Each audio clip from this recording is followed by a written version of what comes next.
My father is a goblin, hideous beyond description. But I am not only absurdly good-looking as a goblin, I am also mentally mature and ruthlessly decisive. All because my mother is an elf, ethereal as a fairy. And before my rebirth, I was a top-tier assassin. When I open my eyes, I see a beautiful woman trembling before me. I ask, "Are you my mother?" But before I can get an answer, a goblin whelp born alongside me is already lunging at her. Acting on pure instinct from my past life, I tackle him and pin him beneath me, ignoring his frantic struggling. I grab a nearby rock and smash it into his throat. Almost the instant he draws its last breath, a system voice sounds in my mind. "Congratulations! At the moment of birth, you have slain one of your own kind with decisive force. Skill Devour acquired, strength +1. I ignore the system and reach out to touch the umbilical cord still connecting me to my mother, feeling a surge of blood bond warmth, and a strange smile spreads across my face. "So I really am your child." The beautiful woman in the corner stares back in absolute despair. Having just given birth, she has no strength left to resist. Just then, another whelp creeps toward me and launches a sudden attack. Almost on instinct, the beautiful woman rushes over, pulls me into her arms, and takes the blow herself. Blood immediately gushes from her mouth, but I have only just felt the warmth of my mother's embrace, and now I see blood at the corner of her lips. Rage surges through me. In my past life, I was nothing more than a merciless killing machine. The only emotion ever instilled in me was absolute obedience to my mother. So without a moment's hesitation, I raise a rock and bring it down squarely on the whelp. The system chimes again. "Congratulations, goblin whelp slain. Based on the effect of your skill Devour, you have gained 1 point of speed." My swift and ferocious actions stun everyone present, but at this moment I have only one thought: to kill every single whelp in front of me that dares to defile or harm my mother. After I take out 2 more whelps in quick succession, the remaining whelps finally come to their senses. They begin snarling at me with furious roars, and the chamber descends into chaos. Yet my eyes only flash with a cold, detached killing intent. I bring the rock down again and again, striking the back of each whelp's skull with precise accuracy. The system notification chime rings without pause. By the time I have killed 10 whelps, I have gone through more than a dozen stat upgrades, and I can feel the changes in my body with perfect clarity. Not only have all my attributes grown stronger, I have also acquired powerful new skills. But just then, the old wooden door swings open, flooding the dim room with light. What is going on here? 2 adult goblins step inside and look around. To their shock, the room originally used for breeding has become a morgue, goblin whelp corpses scattered in every direction. They assume it was the work of the breeding slaves, until the 2 surviving whelps in the corner catch their attention. "Stop." The moment I hear that, I immediately move faster, swinging the stone down at one of the whelps. Just as the stone is about to connect with the whelp's head, one of the adult goblins grabs my leg. I immediately leap up to break free, and in midair I clamp another stone between my feet and hurl it directly into the whelp's left eye. Seeing it is still alive, I move in to kill it, and the other adult goblin pounces on me, trying to stop me. I snatch up a handful of sand and fling it in his face. The sand blinds him instantly. Then with a heavy thud, a stone lands squarely on the other adult goblin's eye. I rush back to the whelp. Just as I am about to finish it, the shaman, who has been silent all this time, finally acts. "How dare you!" He waves his staff and vines burst from the ground, coiling around me and suspending me in the air. Where did these plants come from? Why are they moving? Why are they wrapping around me? A mere whelp dares to act this outrageously. I will punish you for slaughtering your own kind and for blinding my eye. The goblin's club is already swinging down, when the elf who has been cowering in the corner suddenly lunges forward and pulls me into her arms. "Stop! Why are you stopping me? He has slaughtered over a dozen of our kin. I have already informed the marshal. This matter will be decided by him." Hearing the shaman mention marshal, no matter how furious these goblins are, not one of them dares make another move against me. For the marshal is the undisputed leader of this goblin nest. But soon, one of the goblins shifts his gaze to the elf holding me and breaks into a leering grin. "I may not be able to touch you right now, but I can defile your mother right in front of your eyes." The moment I sense someone setting his sights on my mother, the rage inside me ignites once more. I immediately tear free of the vines,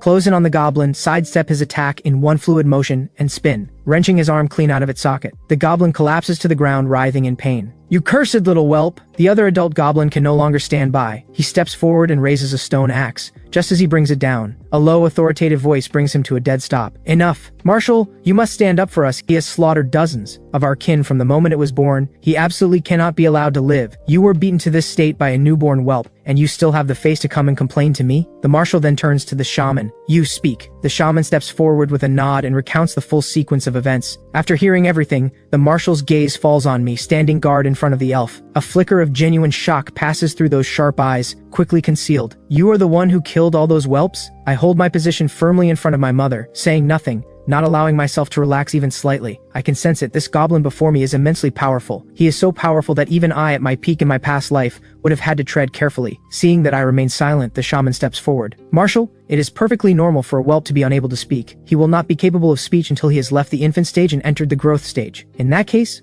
We will address this matter once he can speak. At that moment, a wave of dizziness suddenly hits my head and I collapse. Fortunately, with my mother's care, I come around quickly. Afterward, my mother and I are taken to a prison. A large number of young women are held captive here, all of them reduced to tools for goblin reproduction. But I notice that whenever a girl is taken away by a goblin, her screams are hysterical and desperate. My mother covers my ears and eyes, while she herself trembles and weeps with fear. Seeing this, I ask with concern, "Mother, what is wrong?" A nearby goblin who overhears my question bursts out laughing. What is wrong? She is terrified of becoming our plaything, of course. As if struck by a terrible memory, my mother loosens her hold on me, her eyes going hollow and vacant. I reach up and gently stroke her head, and her emotions, which were on the verge of breaking, slowly settle. "Mother, please do not cry." The goblin outside the iron door watches this scene with great amusement. The more frightened his prey, the more excited he becomes. "Enjoy this while it lasts. In a few days, your mother will belong to everyone." I watch the goblin leave, my expression dark and cold, and commit his face to memory. Mother is crying because of that one. As long as I kill him, mother will not cry anymore. So when night falls, I take advantage of the goblin's negligence at their posts, activate my skill shadow deception to merge into the shadows, and slip out of the cell with ease. With so many captives having already been taken away, the security here has grown noticeably lax. I quickly evade the goblin patrols, and begin searching for the goblin who humiliated my mother earlier that day. After quietly eliminating several patrolling goblins along the way, I finally find tonight's target, Grell. At this moment, he is trying to assault the woman in front of him. "No! Please, anyone, please save me! It's useless, you could scream your throat raw and no one would come." Grell licks his lips, just about to savor the woman before him, when a flash of blade light cuts across his throat. The lecherous grin freezes on his face. A second later, his head hits the floor. Cress has not yet figured out what happened when she spots me standing in the corner. She assumes I must be a top-tier adventurer from some guild, who took on a mission, used some skill to disguise herself as a goblin, and infiltrated the nest to gather intelligence. I'm about to leave when she calls out to me. "Wait, please, could you take me with you when you leave?" I ignore her and turn to leave, but quickly double back and pull the dagger from her waist. I am very satisfied with this weapon. With dawn approaching, I slip quietly back to the cell, nestle back into my mother's arms, and fall into a deep sleep. Not until the next morning am I jolted awake by the shouting of a group of goblins. I frown and look over. 3 goblins are standing outside the iron door. "Tell us, was it you who killed Grell?" I get up, ready to deal with these irritating goblins outside, but my mother holds me back. One Eye, standing outside the iron door, sees me ignoring him and flies into a rage. "You little brat, how dare you ignore me? You are almost out of the infant stage, and when that happens, your mother will be made to give you more brothers." I find One Eye too noisy. I flick a pebble straight at him. It nearly splits his face open. He erupts with fury. At this point, the shaman steps in. "Enough, the matter has been fully investigated. It was a woman we caught yesterday who did it." One Eye opens his mouth to argue, but a single glare from the shaman shuts him down. With the goblins gone, my mother and I are safe for now. I can see that my mother does not want to be here. I silently vow to slaughter every goblin here and take her away. But before I can act, something unexpected happens. That morning, a goblin arrives at the prison and moves to take my mother away. You know what this means. "Come out. You can come along too, kid, and watch how we play with your mother." His words immediately draw roaring laughter from the other goblins. I do not care about being insulted, but I will absolutely not allow these goblins to humiliate my mother. I am about to charge forward when my mother pulls me back. "Be good, stay here and wait for me. Mother will be back soon." I stare wide-eyed, wanting desperately to go and kill every goblin that dares humiliate her. But One Eye shows not the slightest fear. "Rest assured, I will take very good care of your mother and enjoy every second." An eager goblin raises his hand to grab my mother. Just as his hand is about to reach her, that arm goes flying. A moment later, a red line appears across his throat and he drops dead. "I will not let any of you take my mother. Have you lost your mind? You will regret this." The old goblin mage, seeing this, prepares to unleash fire magic at me. But before his spell is cast, I am already in front of him. I grab his head and drive it into the ground repeatedly, until the familiar system chime sounds. "Congratulations, you have slain the old goblin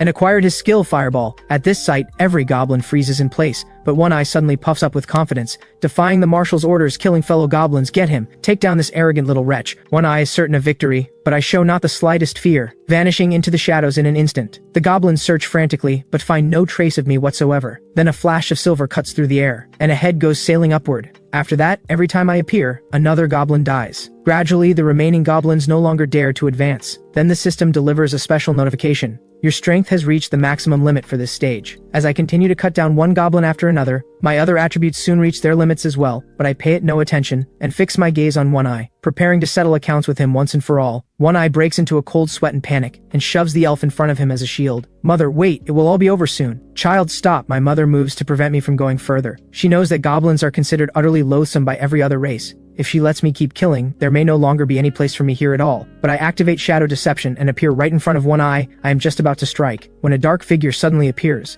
and actually blocks my dagger. "So you are the strange whelp everyone has been talking about lately. Your strength is truly terrifying. When I was your age, my strength was not even half of yours. In this entire nest, only the marshal as a child could have matched you." One Eye sees Knight rail, and acts as though he has found his savior. He throws himself forward and wails, "Sir Knight, "You are finally here. Look at all these bodies. This creature killed every one of them." But before he can finish, I already have my dagger at his throat. At the critical moment, a great silver sword blocks the way. "You dare kill someone right in front of me?" Night Mike tightens his grip on the great sword and swings hard. The next instant, a terrifying force slams into me, and I am sent flying, crashing hard into the wall. I am about to charge again when my mother blocks me. "Child, stop. You cannot beat him." Night Mike is a higher order goblin species. He is the foremost goblin beneath the Marshal's own direct knights. A higher order species is far beyond what you can handle right now, and killing a higher order goblin is a grave crime. There is no way you can beat me right now. While I am still being reasonable, step away from that elf. Night Mike has barely finished speaking when I appear behind him, dagger in hand. He deflects it with complete composure. Sensing the growth in my strength, Night Mike lets a faint smile touch the corner of his mouth, as though a thought has just occurred to him, and continues, "If you do not hurry up and kill me, your mother is going to die." The words are barely out before I unleash a storm of attacks, catching even Night Mike slightly off guard. "You are nothing but a whelp, yet you already possess this level of strength. It is truly terrifying. But before us higher order goblins, you are nothing but ants." Night Mike swings hard, finds an opening, and drives straight toward my heart. Though I manage to defend in time, I am still sent flying. Almost simultaneously, a flash of blade light leaves my hand and flies toward one eye, who has been watching from the side. His head hits the ground a moment later. Only then does Night Mike realize he has been tricked. He cannot believe I managed to kill someone right under his nose. At this moment, a terrifying surge of power rises from within me. Under the effect of the special talent Royal Blood, your growth path has undergone a slight deviation. With a thunderous boom,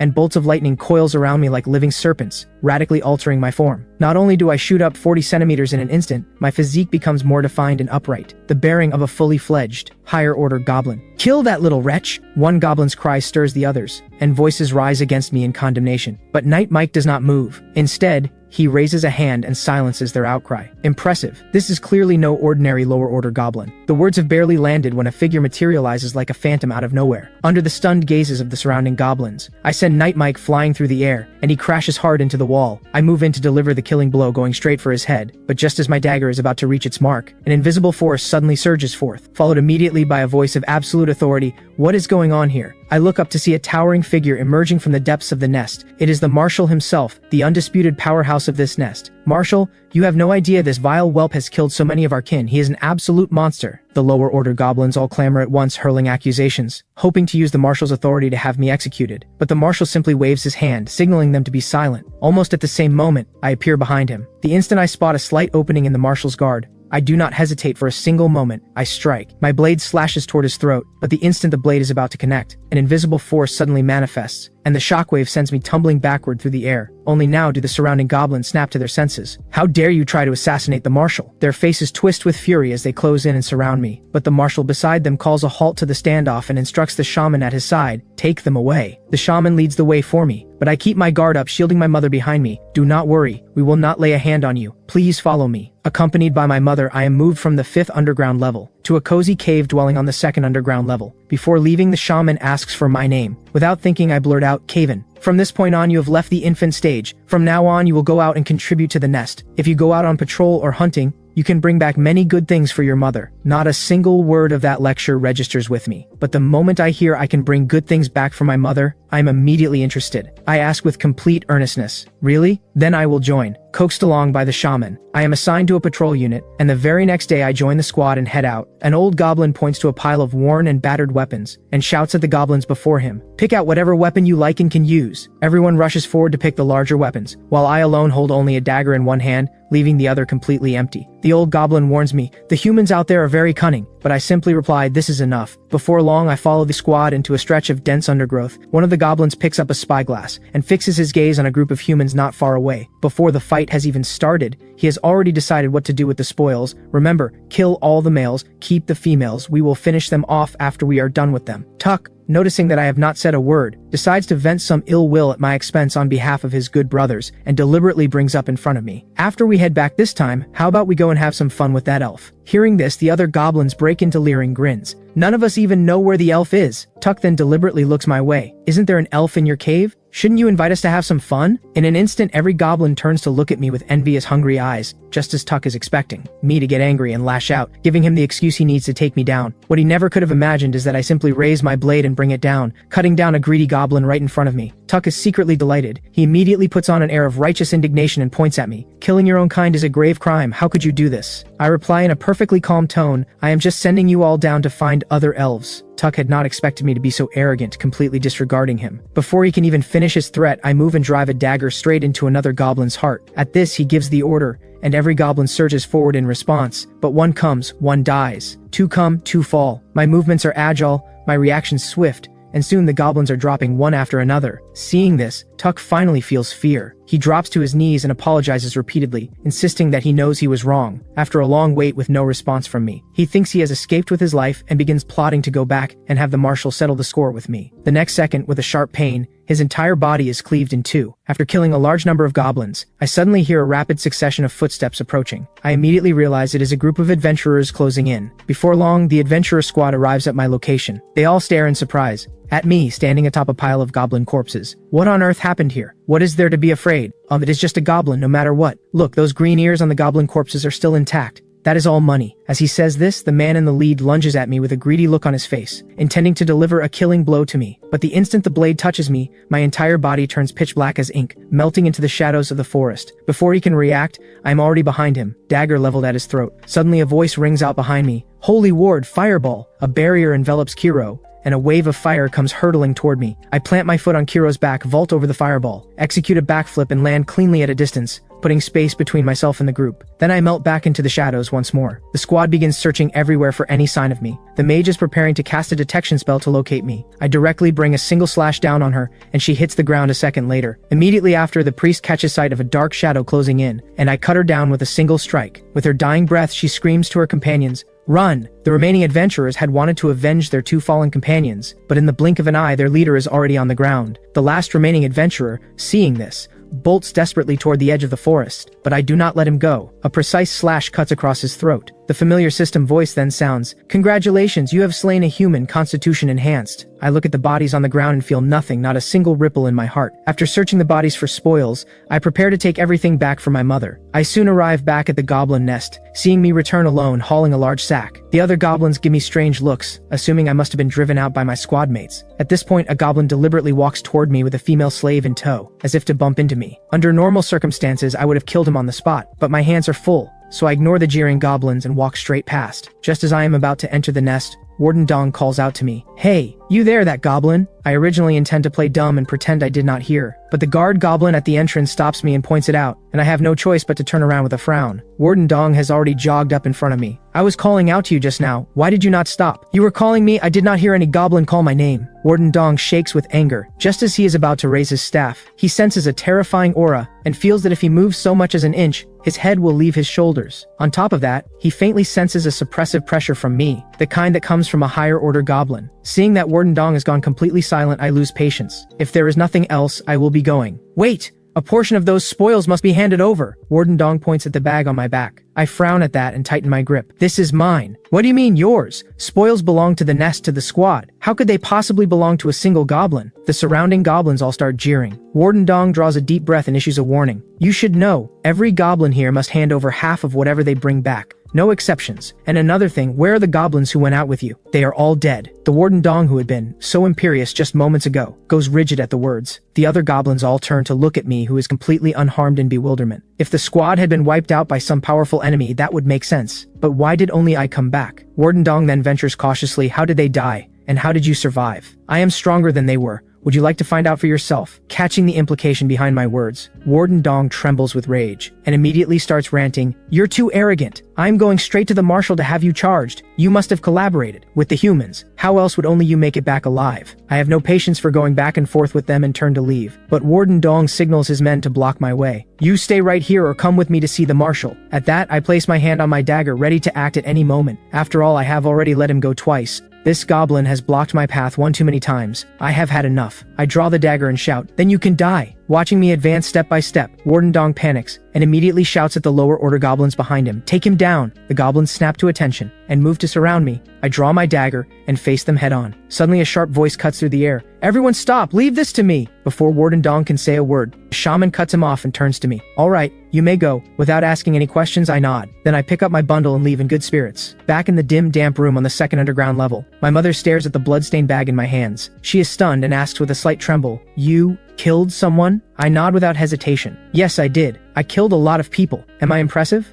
As I say this, I hold up the blood-stained dagger, hoping to earn my mother's praise. But to my surprise, she reaches out and knocks my hand away. Do not touch me. I do not understand what I have done to upset her, but seeing her staring at the bag, I dump all the spoils out in one go and say with a proud grin, "All of this is for you, mother. Take whatever you like." My mother looks at me with a mix of heartache and sorrow until she spots a pocket watch set with a photograph, with the words "Happy Birthday" inscribed on it. She breaks down completely. I panic at the sight, rush to her side and wipe her tears. She chokes out the words, "Why did you kill them?" "Because they were trying to kill me." "What? Someone tried to kill you? Are you alright?" Her tone immediately turns anxious. She pulls me close and checks me over carefully. "I am fine, I am very strong." "Mother, do you not want me to kill people? If you tell me not to, I will listen. You tell me to stop, and I will stop. But what if they try to hurt you?" "That is fine, I can run. I am excellent at hide and seek." Looking at me, who understands nothing, my mother realizes for the first time how important it is to teach me. After a moment of silence, she tells me with great seriousness, "I do not want you killing people recklessly, but if someone is trying to kill you, I will not stop you from killing them. I only ask that you give them a chance first." I listen and nod earnestly, and she shows a smile of quiet relief. The next morning, after breakfast, I prepare to head out as usual. Today, I am assigned to a reconnaissance squad again. Unlike the mockery and ridicule of yesterday, this time no one taunts me at all. Through the conversations of the goblins around me, I have already mapped out the full layout of the grand nest in my mind, and I am quietly preparing for the day I will slaughter every goblin here and escape with my mother. Meanwhile, at the outer edge of Whisper Wood, a group of adventurers is cautiously making their way through the dense trees. At that moment, a group of goblins leaps down from the trees. It is my squad. Seeing goblins, the adventurers all draw their weapons and engage them in combat. I simply watch from the trees, waiting until both sides have battered each other to near ruin. And then I strike, finishing off what remains of both humans and goblins alike. From this, I gain two new talents: the goblin talent Beast Sense and the human talent Perception. At this moment, I sense that one human on the ground is still alive. I am about to finish him off when my mother's words suddenly come to mind. I sheathe my dagger and turn back toward the goblin nest. Little do I know, the fact that I have returned alone multiple times has already stirred discontent among the other goblins. At this moment, an armored goblin approaches me slowly. It is Night Rail. "Come with me. The marshal wishes to see you." The nearby goblins immediately begin to whisper among themselves, gleefully assuming that I have finally gone too far and even the marshal wants to deal with me personally. But in response to Night Rail's summons, I merely glance sideways at him and walk away. In my eyes, nothing matters more than going back to see my mother. "How dare you ignore me, ignore the marshal's orders." The furious Night Rail lunges at me, intending to grab me and drag me to the marshal by force, but I do not even turn around. I catch his attack barehanded. This instantly drains the color from his face. He struggles hard, trying to pull his hand free, but I have it in a grip he cannot break. So he roars and swings his other hand at me. I simply raise an eyebrow, then twist my wrist, and slam him into the ground. Every goblin present stares on in stupefied disbelief. The next moment, Night Rail scrambles to his feet and roars at me. Having been humiliated, he no longer cares about the marshal's orders. All he wants now is to tear me apart. But just as he charges again, a deep and commanding voice rings out, "Stand down, both of you." At that voice, Night Rail stops dead in his tracks. I turn to follow the sound and see a powerfully built goblin walking slowly forward. It is the marshal. He carries an invisible, oppressive weight about him that makes every goblin present unable to meet his gaze. The next moment, all the goblins hurriedly bow to the marshal. The marshal walks slowly up to me and looks me over. I tense every muscle, ready to strike at any moment. But the marshal only studies me for a moment, then turns away. "Follow me." With that, the marshal walks off without looking back. Seeing that I have not moved, he pauses and adds, "If you do not want your mother to die, you had best do as I say." Those words hit me like a jolt. I move immediately. The next second, I have my dagger aimed at his heart, but the blade stops there, unable to advance another inch. And this was a perfect opportunity I'd worked so hard to find. Yet the marshal does not even glance at me. He simply catches my dagger between two fingers. Not bad, to have grown this much in such a short time. "Do you believe I can kill you? If you think you can, by all means try, but can you?" With that, the marshal flicks his finger. Just that slight force from a finger, and I am sent tumbling and flying backward. After rolling across the ground several times, I finally get up. The marshal's voice reaches me again. "If you do not want anything to happen to your mother, then behave yourself and follow me." This time I do not hesitate. I follow. We make our way to the uppermost level of the grand nest. On the stairway leading up to the castle, I see flowers blooming all around me, and I cannot help but think, if mother were here, she would surely love this place. Out of curiosity, I crouch down and pick one. The marshal beside me furrows his brow at the sight. When he sees me about to pick a second one, he finally speaks up. "That is enough. These things are not mine, someone else planted them." But I act as though I did not hear a word and continue picking them one after another, until the marshal finally runs out of patience. He knocks me on the head with his fist, and only then do I stop. By now, there is a large bump on my head. "I told you not to pick them." I clutch my head, feeling deeply aggrieved. If I could beat him, I would have done something about it long ago. Seeing how much I like the flowers, he suddenly makes an offer. If you want to take those flowers, land a hit on me. He crosses his arms and watches me with complete seriousness. No, you are far too strong for me, so you do know fear after all. I simply do not fight battles I am not confident of winning. Just at that moment, Knight Rail, the one who had been making trouble for me, comes running out. The Marshal has a sudden idea and points toward Knight Rail. Beating him will do just as well. Marshal, is this really appropriate? Is this not just bullying a child? Despite what he says, his eyes are filled with excitement. He has long wanted to teach this arrogant little brat a lesson. If the Marshal were not here, he would have done it long ago. At this moment, a strange light flickers in the Marshal's eyes. A status panel materializes before him, displaying the combined stats of both Knight Rail and myself. Unlike Knight Rail's normal readings, my stats are strikingly abnormal for a goblin who has only just entered the growth stage. The Marshal also recalls that my panel stats rise every single time I go out. How fascinating. For an ordinary goblin to raise their panel stats, it takes prolonged and grueling training. Yet this one has covered in just a few days what others take years to achieve. To probe the true extent of my abilities, the Marshal has me, and Knight Rail spar against each other. The moment he announces a start, Knight Rail charges straight at me. I show not the slightest panic. I step back, evade his slash, then raise my hand and hurl a massive fireball at him. But after the fireball lands squarely on Knight Rail's armor, it leaves only a faint scorch mark and has absolutely no effect on Knight Rail whatsoever. It's useless. My armor nullifies most magical attacks. With that, he grins and comes at me again with his blade. Though I block the strike with my dagger,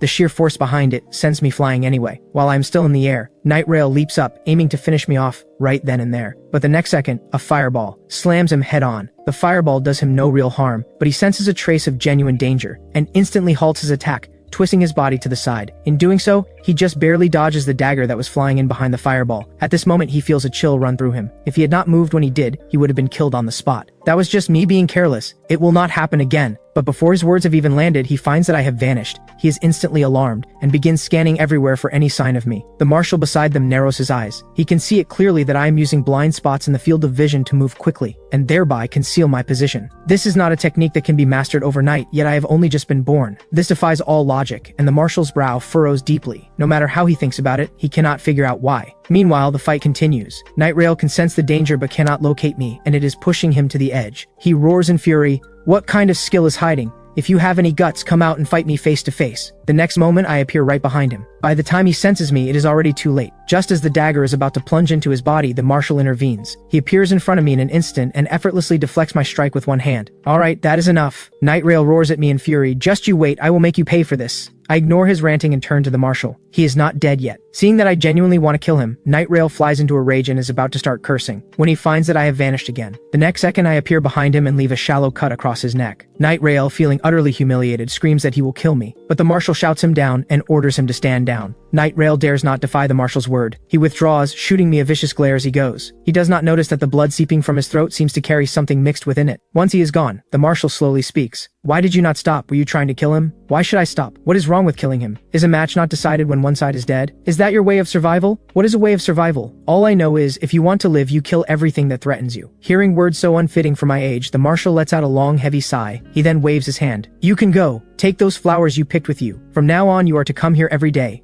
I will teach you combat techniques. Killing is simple, I am already very capable. What you use is assassination technique, not combat technique. And your assassination technique is far too reckless, you abandon all defense entirely. Who on earth taught you this? It is as if your own life means nothing to you." "My mother taught me, but I do not explain that it was the woman I called mother in my past life." The Marshal's eyes narrow slightly. "Come every day from now on, no matter what, you will come. But I have no desire to spend time with him. All I want is to get back to my mother." So I stubbornly push back. "What makes you think I will not? Because I am stronger than you. Then let us put that to the test." Half an hour later, I am lying on the ground gasping for breath and I snarl up at the Marshal. "I will kill you one day. If you think you can, by all means try. Whenever you are ready, I will be waiting. But until that day comes, get stronger by whatever means necessary." With that, he walks away without a backward glance. I rest on the ground for a moment, and just as I am about to get up, my legs give out and I drop back down. The battle earlier has drained every last bit of my energy, but if I do not get back soon, my mother will worry. Thinking this, I force my body upright once more, only for my legs to give way again, and I fall. But this time, I land on something soft. The scent that reaches me is different from my mother's. When you are hurt, you should rest properly. Theron is really something, being that harsh on a child. In the human world, they would call that child abuse. "Who are you?" "My name is Alara. I am his wife." She then touches the scar on her face.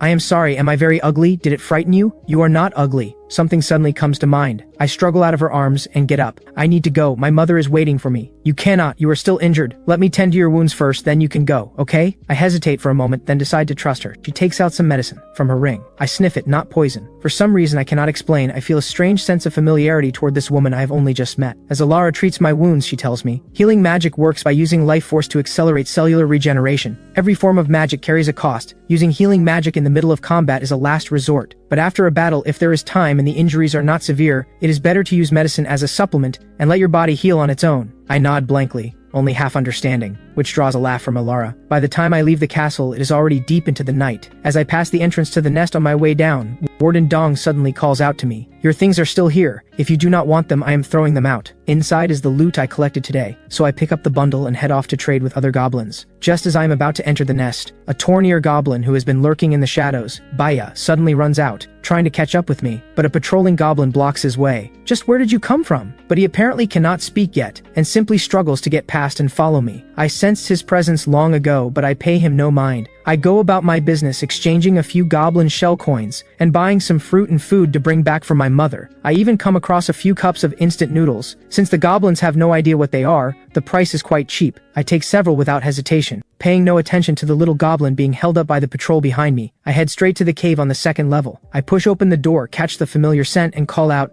"Mother, I am back." The words had barely left my mouth when my mother comes out. Seeing that I am covered in injuries, she anxiously begins checking me over. So I tell her everything that happened today. Though I do not know what purpose the marshal has in training me, I can at least be certain that he has no intention of harming me. Meanwhile, in the Goblin Nest Tavern, Night Rail is boasting about how he put me in my place, when suddenly he spits up a mouthful of black blood and collapses to the floor, completely unconscious. And the familiar system voice sounds in my ear, "Congratulations, you have defeated Night Rail. Primal instinct acquired. Special evolution point +1. Before long, my exceptional performance over these past few days earns me a generous reward. I no longer have to pick equipment from that rundown weapon rack." Staring at the well-stocked armory before me, I am dazzled by what I see, until my gaze locks onto the black powder sitting in the corner, and my heart leaps. What a rare find. If I can get my hands on enough black powder, would that not be enough to kill the so-called marshal once and for all? So I quietly memorize its location, planning to come back for it later. I continue browsing the other weapons, and shift my attention to a bow and arrows. It looks old, but the bow is firm and resilient, and the arrows are sharp. I am very pleased with it. After all, in assassination, concealment and precision are what matter most. Just then, I hear the distinctive call of a goblin. I turn to look at my new squadmates for the day, and there stands the goblin who had been following me earlier, Baya, staring blankly. Another goblin carrying a staff then comes running over. "Kaven, greetings, I am your squadmate for this mission.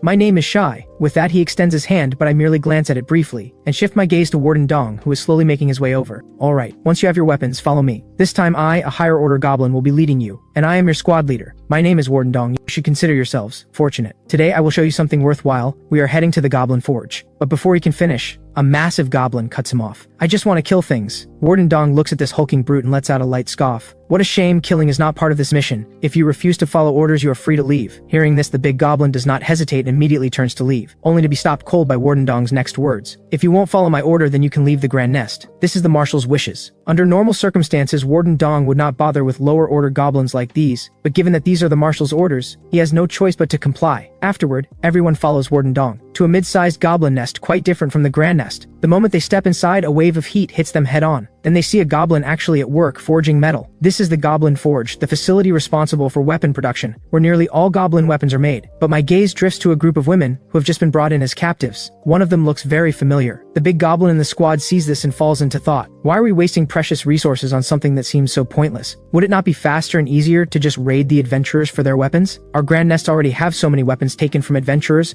Why go to all this trouble to make more? He is very confusion. It's better to spend that energy killing more humans and drive them out of this forest entirely. Warden Dong shakes his head at that. The Marshal says we cannot always depend on others. Only by mastering the technology of weapon making can we goblins truly become an independent people, no longer at the mercy of others. The Marshal wants us to break free from our dependence on adventurer weapons. Besides, the weapons taken from adventurers are mostly crafted to fit humans. They simply do not suit us. The Marshal wants to forge weapons made specifically for our kind. Warden Dong does not contradict Shai's words. After all, Shai was personally named by the Marshal and then selected for this squad. He is clearly no ordinary goblin. Just then, a hearty laugh rings out from within the cave. A powerfully built goblin carrying a massive iron hammer walks slowly toward them. "Hello everyone, I am the chief of the Goblin Forge. My name is Rugnar." Looking at the unusual combination standing before him, Rugnar's mouth curves into a slight smile. Quite an interesting squad the Marshal has put together. I wonder what he has in mind. He is just about to invite everyone to rest in their rooms when suddenly, a cry from the entrance draws everyone's attention. It is a group of women captured and brought to the nest, bound together, their eyes full of fear and despair. One familiar figure catches my eye. It is Cress, the woman who gave me the dagger. What is she doing here? Just then Baya suddenly cries out and charges at the goblin holding the rope. Damn it, are you trying to steal our spoils? Have you lost your mind? The lower order goblin holding the rope delivers a full force kick to Baya's stomach and sends him flying. Seeing Baya struggle back to his feet, the goblin moves to stomp down on his head. Warden Dong steps in. Stop it. If you injure someone under my charge, where does that leave my face? Next time, do not go throwing yourself at women and trying to grab them outside. These are our spoils. We enjoy them first. That is our right. You can wait until we are done. The lower order goblin laughs loudly and turns to leave, but Baya struggles to his feet and grabs his hand. Seeing him try yet again to interfere, the lower order goblin loses his temper and slaps him hard across the face. But Baya refuses to let go, clinging on with all his strength. Warden Dong is about to try to mediate when the lower order goblin cuts him off with a warning. Get a good look. This one is trying to steal from us. The Marshal himself has said, private property is sacred above all else. Even if I kill him right now, it is no loss to you. The other lower order goblins then close in, and Rain punches and kicks down on Baya. By now he is battered beyond recognition, yet he still tries to turn back and comfort the girls. One of the lower order goblins, seeing him refuse to give up, raises a long blade,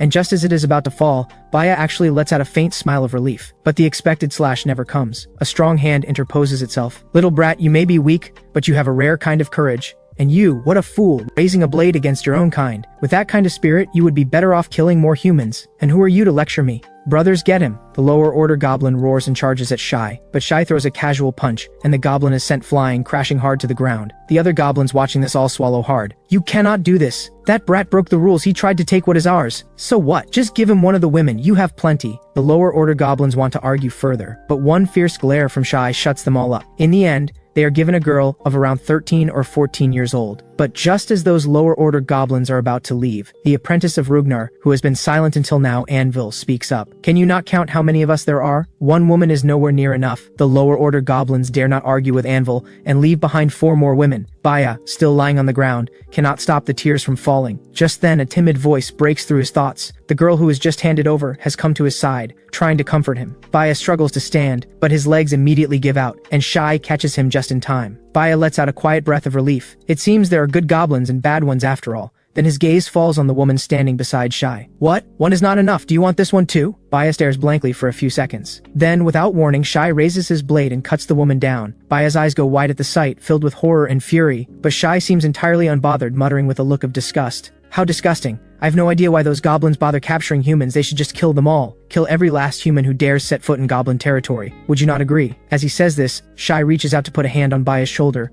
only to have it shaken off. Baya lets out a furious roar at him. So you did want her? You should have said so earlier. Not a big deal either way. Realizing there is no reasoning with him, Baya takes the girl who has gone into a daze by the hand and walks into his own room. On the other side, Anvil points to a room and says to me, "This is your room." I walk in to find a woman in a long dress standing in the room, trembling, head lowered. I give her a brief, indifferent glance, and then walk to the door and open it. The woman stares in complete bewilderment. Does this mean she can escape? Thinking this, Vera quietly slips away from the doorway and makes her way toward the entrance of the nest. She is lucky along the way and doesn't encounter any goblins. But just then, a wretched cry reaches her from not far away. It is one of her companions, and it's also one of the women taken away by those lower order goblins. Vera peers through cautiously and freezes on the spot. Inside the room lie several bodies, the sight too brutal to describe. The only one still alive is her close friend Helen, being surrounded and assaulted by several goblins. At that moment, Helen seems to spot something. She stares wide-eyed at the doorway and tries to scream, but her mouth is gagged and not a sound gets out. But the movement catches the goblin's attention. The moment Vera sees his eyes turn toward her, she runs away, but a pair of hands suddenly shoots out from behind her and clamps around her throat. She is lifted up in an instant. Though goblins are by nature wild and unrestrained, I am nothing like them in that regard. After deliberately letting the woman assigned to serve me walk free, I slowly open my eyes and speak to the empty room. Come out. The next second, Cress steps out from the corner with a grin. I knew I could not fool you. To be honest with you, I am here to sabotage this place. Do you happen to have any intelligence or maps of this nest? Of course. Wonderful. If you are willing to help, I will split my mission reward with you half and half. I have been inside the goblin nest since birth, and in my past life I was nothing but an assassin carrying out orders for my mother. I have no idea what a mission reward even is. Seeing me frown in confusion, Cress mistakes it for dissatisfaction with the split. How about 60-40? You get 60, I get 40. 70-30, that is my limit. 80-20, I genuinely cannot go any lower. Cress looks close to tears. Little does she know that I have not understood a single word of what she is saying. The moment I open my mouth, Cress assumes I have agreed and immediately shares her mission details with me. My mission is to obtain a map of this place. If I can also gather detailed intelligence on its defenses and garrison strength, even better. The mission reward is 1,000 gold coins. In this world, 3 gold coins is already a full month's income for an ordinary person, and all I have to do is draw a map to earn a reward this generous. What a deal! Of course, the difficulty of the task matches the reward. As everyone knows, goblins are creatures that live for fighting, but I have no idea what use 1,000 gold coins would be to me. I think a real weapon feels far more practical. Thinking this, my eyes drift to the ring on Cress's hand.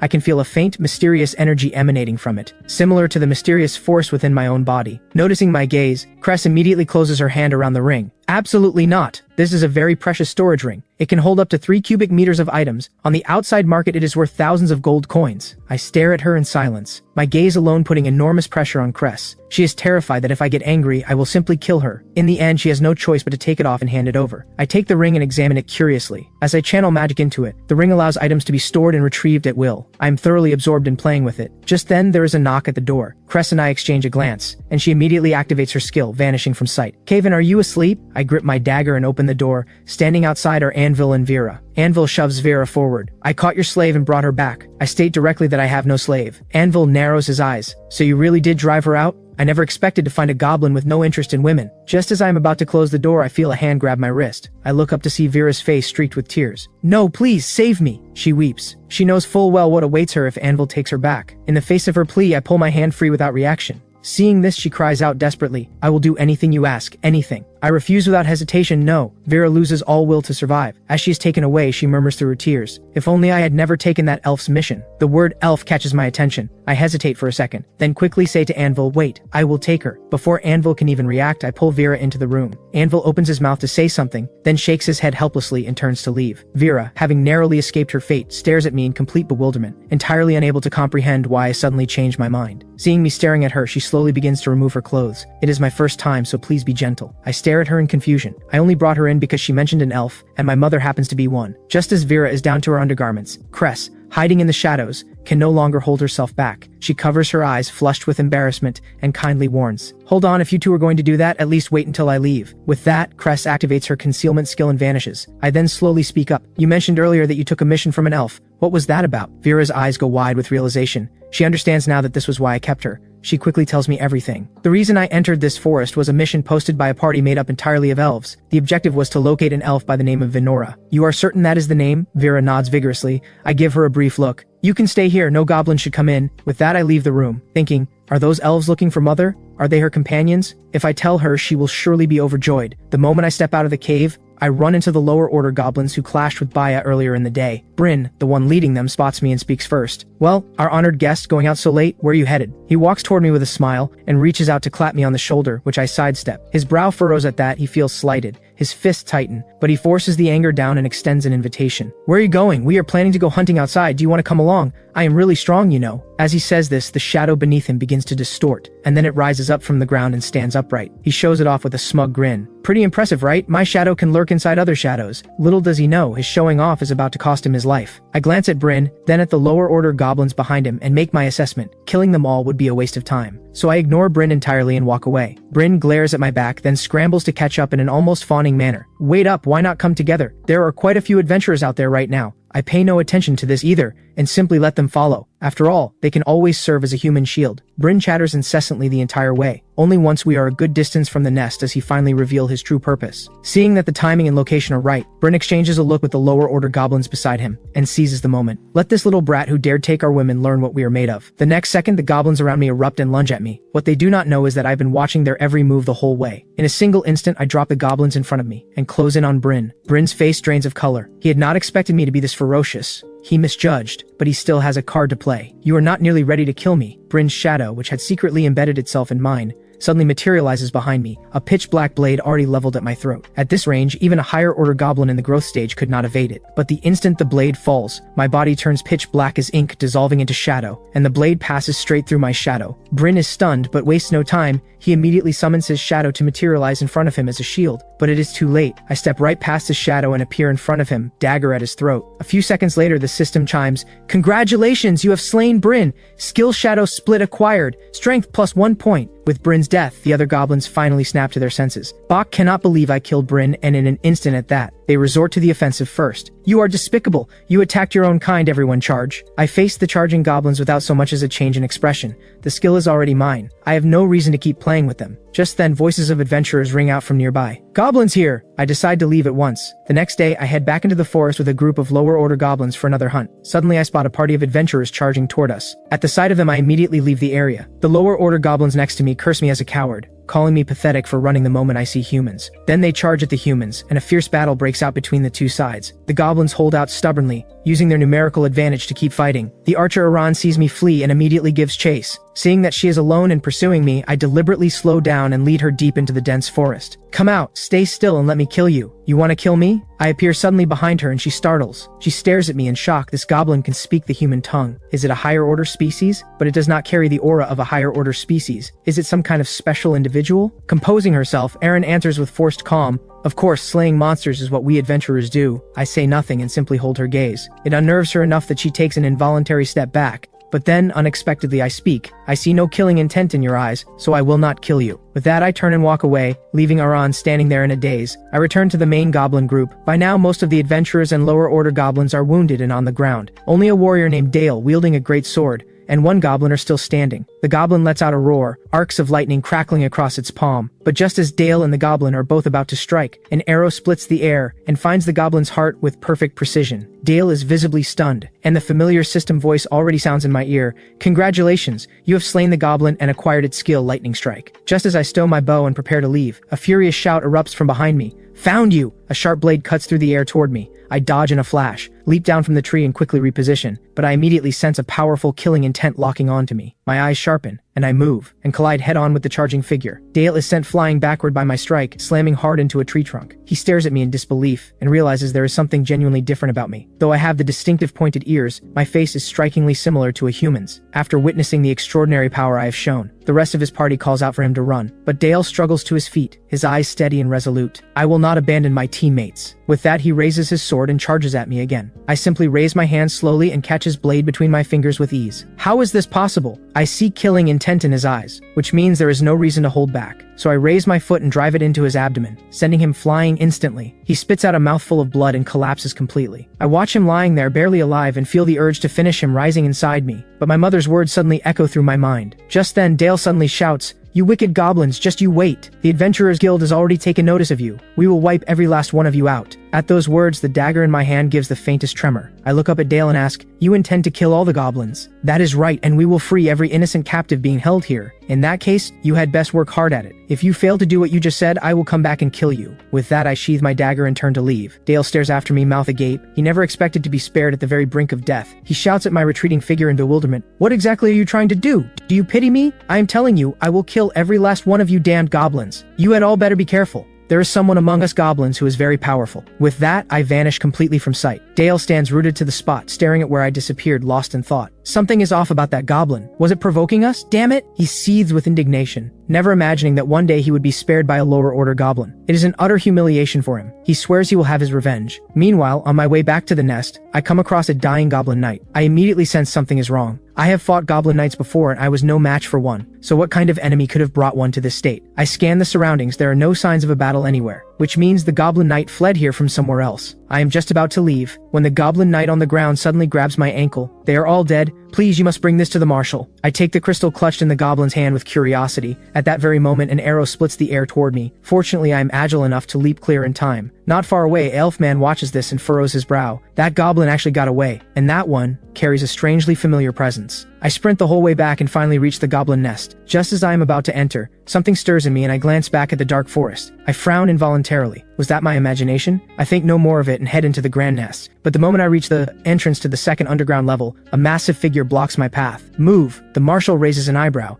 "It seems you have something you have not given me." I frown slightly, as if something clicks, then reach into my pocket, pull out the crystal and hand it to him. He takes the vision crystal and immediately channels magic into it. The next moment, a faint ripple spreads through the surrounding space, and a blue screen-like projection materializes. On it appears a valley, with a small structure at its center. Inside is an altar built from piled bones, surrounded by a magic circle drawn in flowing blood. At the sight of this, the marshal shows a rare expression of disgust. I did not expect the filth from the Gate of Verity to appear here as well. The Gate of Verity is a cult, where members claim to pursue truth while sacrificing souls to the evil god in exchange for power. Their sacrificial slaughter is not limited to humans. Anything with blood and bones becomes a target. That's why every major race despises them. I nod, making clear I have no particular interest in any of this, and am just turning to leave when the marshal stops me. Did I say you could go? Have I not already told you you are to come to me every day from now on? Why should I listen to you? I am teaching you combat techniques for your own benefit. I said I do not need you to teach me. Faced with my stubbornness, the marshal looks thoroughly exasperated. Then, recalling something the shaman said, he abruptly changes his approach. If you can injure me, I'll give you these. He opens his hand to reveal a few seeds, which he had originally intended to bring to Alara. In virtually the same instant, I vanish from where I stood. The marshal lets out an admiring smile, inwardly marveling at my speed. The next second, the seeds that were in his hand are already gone, replaced by a faint cut across his palm. The wound is shallow, but it carries a strange quality,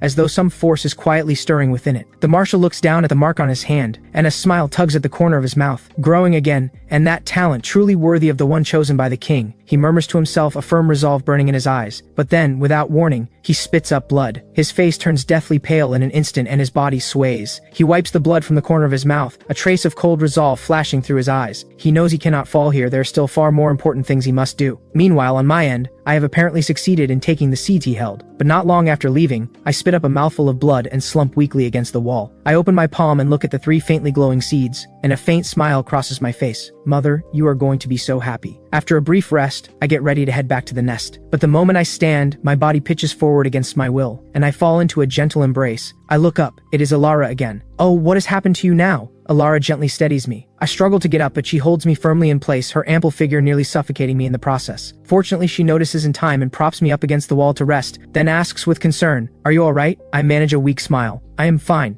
Just a bit dizzy. Satisfied that I am not seriously hurt, Alara lets out a breath of relief. She deftly takes out bandages and medicine and begins to treat my wounds. "You are very capable," I say suddenly. Alara's hands pause, and she quickly asks, "Why do you say that? I used to be capable, but not so much anymore." "Is that so? You are more capable than he is." "Am I imagining things? What, are you trying to get me to kill him?" "No, I will kill him myself with my own hands." Hearing me say I intend to kill Theron, a flash of sorrow crosses Alara's eyes. She hesitates for a moment, then asks, "Do you hate him very much?" "What is hate? I do not know." "Then why do you want to kill him?" I shake my head again just as blankly as before. "If you want to kill him, you will need to work much harder. He is very powerful, at least far stronger than I am." Suddenly, several books slip out from her sleeve. I look down at the titles: How to Be a Good Mother, How to Become a Qualified. I get halfway through reading the title before Alara snatches them back. Her face flushes red and she deliberately avoids my gaze. "Do you have children?" "I do not have children." "Then why are you reading books like that?" "I want to become a qualified mother." As she says this, Alara finally meets my gaze directly. Then, with complete seriousness, she asks, "Would you be willing to be my child, so that I might have the chance to become a qualified mother?" "I cannot. I already have my own mother.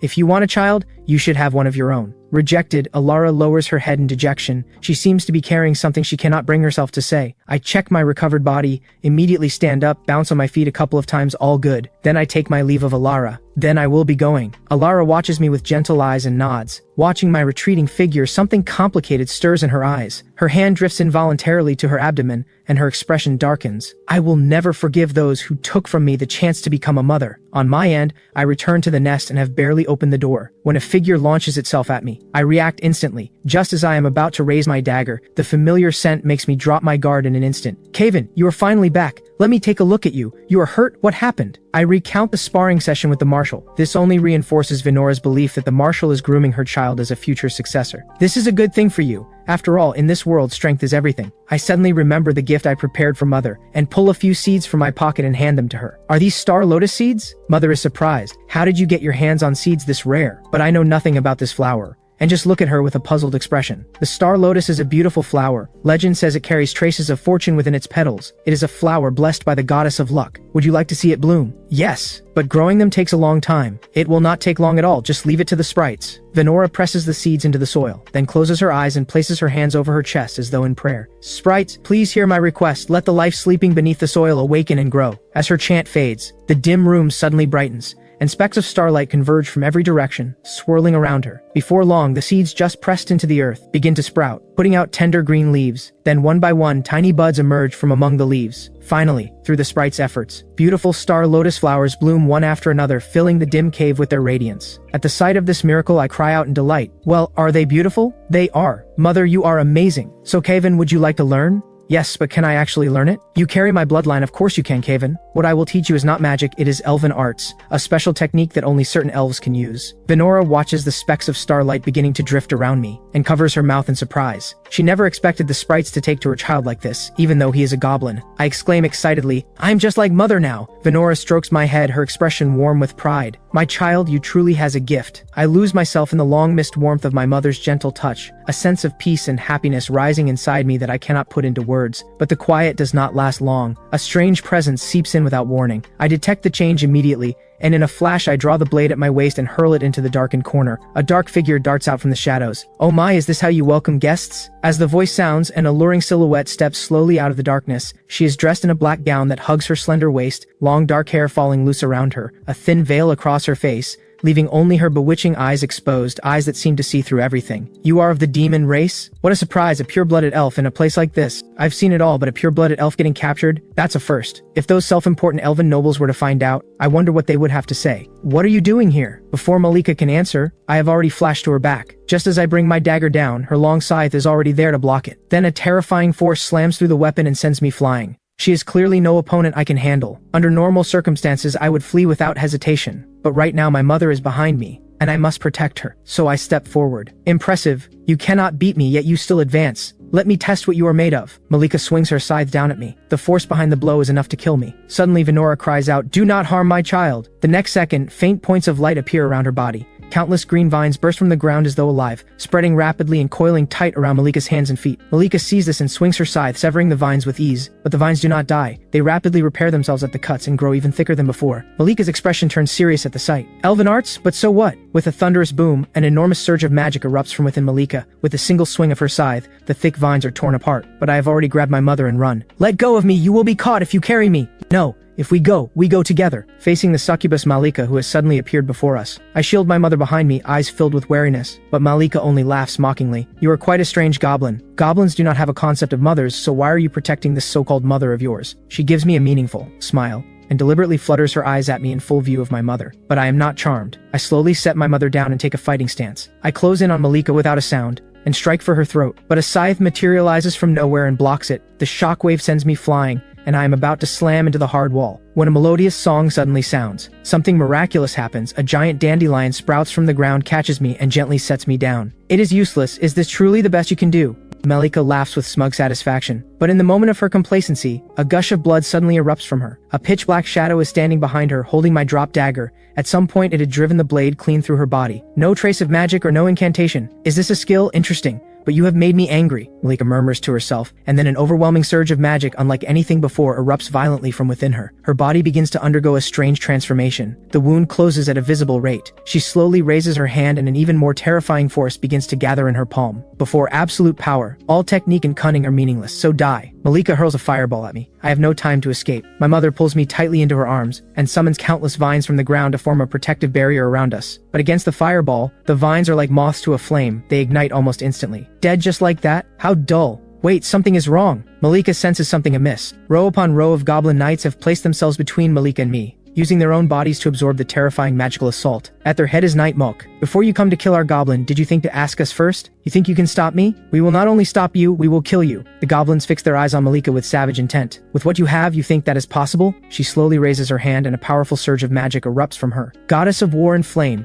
hear the plea of your faithful servant. Send down your fire and fury and reduce your enemies to ash. The words have barely left her lips when balls of fire materialize behind Malika and streak toward the goblin knights like meteors. But faced with the blazing fireballs, the goblin knights laugh out loud and advance instead of retreating. They charge straight into the flames without flinching. The fireballs hit them and have no effect at all. Magic is useless against us. The goblin knight's words cut short. A red line appears across his throat and he crumples to the ground. Malika smiles and swings her black scythe, reaping goblin after goblin. So this is all you amount to? Watching two of their brothers fall in an instant, the goblin knight's expressions twist with fury, rage building inside them. Kill her! Her bewitching laughter echoes through the goblin nest. Wave after wave of goblin knights surge forward bravely, only to be cut down by Malika with effortless ease. She advances toward me, scythe in hand. To protect me, the goblins roar and throw themselves forward, blocking her path. In this moment, they face death without fear. Even Venora, who has always despised goblins, is stunned. She never imagined that these goblins would give their lives to protect her child. But I remain unmoved and keep pulling at her. Mother, we need to go now. Kaven, they are all protecting you and giving their lives for it. Are they? They are protecting me, but why? Have I done or said anything that would make them protect me? In my past life, I was a cold-blooded killer. The concept of protection means nothing to me. Venora knows that allowing me to remain this cold-blooded is not acceptable. In that case, I cannot survive in this world alone. I must have companions, friends, and perhaps even someone to love. Seeing that mother still has not moved, I simply scoop her up in my arms. These goblin knights truly do not fear death. On her end, Malika finds it increasingly curious that these goblins are willing to keep dying for a lower-order goblin,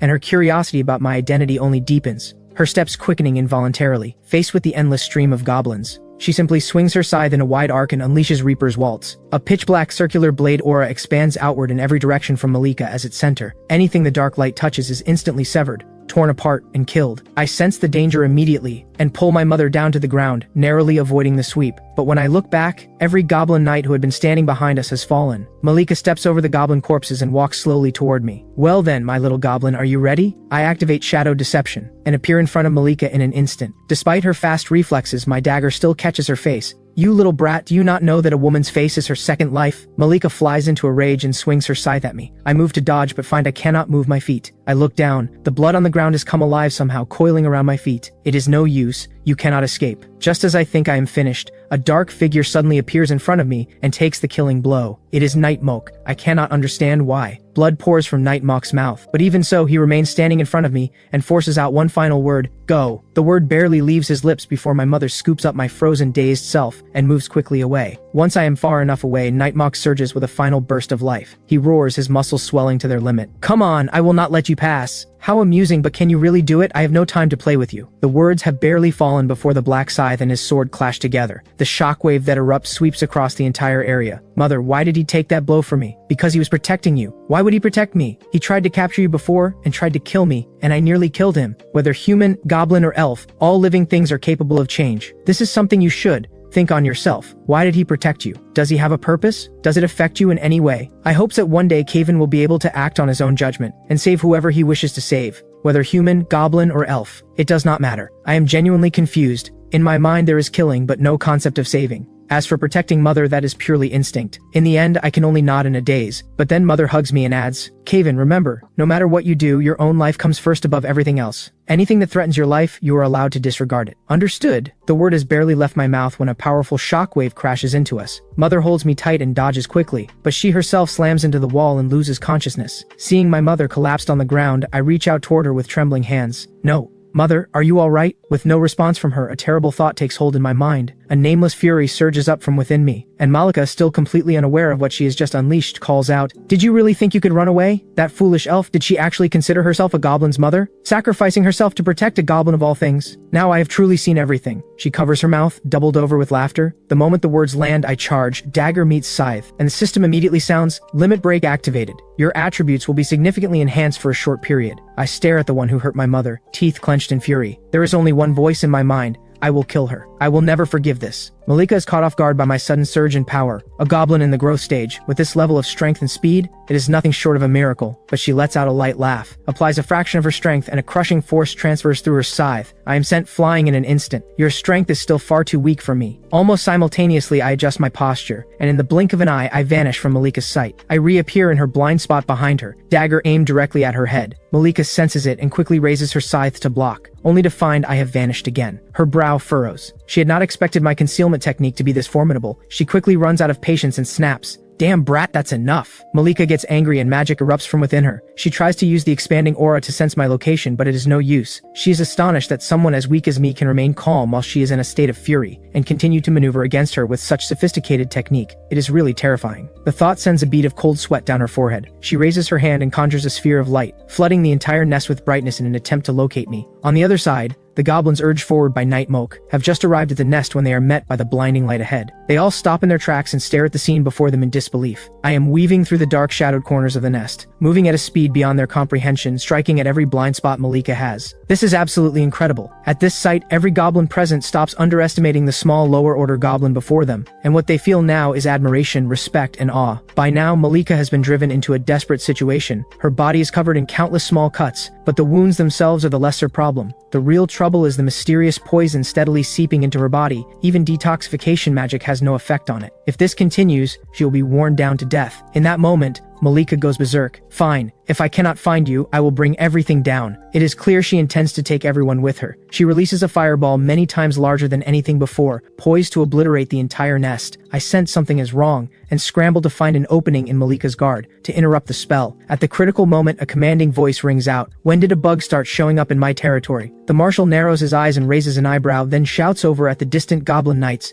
It is just a clone, and you have been fighting it this long and lost this many goblins. At the marshal's words, the goblin knights are struck with shock. They cannot believe it. The woman who slaughtered over 100 of their kin was only a clone? Then just how powerful is her true body? The goblin knights hang their heads in shame. That cannot be right. A clone cannot maintain itself for this long, and a clone absolutely cannot bleed. Do not use your limited understanding to deny what you cannot comprehend. But I am surprised a goblin figured it out. You know quite a lot. It seems you have been to the human world? You talk a lot for a clone. Are you trying to buy yourself some time before you die? Well, it is true. When a clone dies, the true body suffers severe consequences as well. Damn it, you know far too much, but even as a clone, killing all of you is more than within my reach. The moment the words are out, Malika charges at the marshal with her black scythe. The marshal takes one look at this and a flicker of contempt crosses his eyes. He does not move a step, simply raises one enormous palm, and stops her attack with the solidity of a mountain. How is this possible? This terrifying strength, is this what a goblin is? Is that all? How dare you look down on me? Malika erupts with fury, magic exploding from every part of her. Her scythe begins to radiate waves of dark energy, which take the form of several black serpents and coil upward around the marshal's arm. The marshal lets out a cold snort,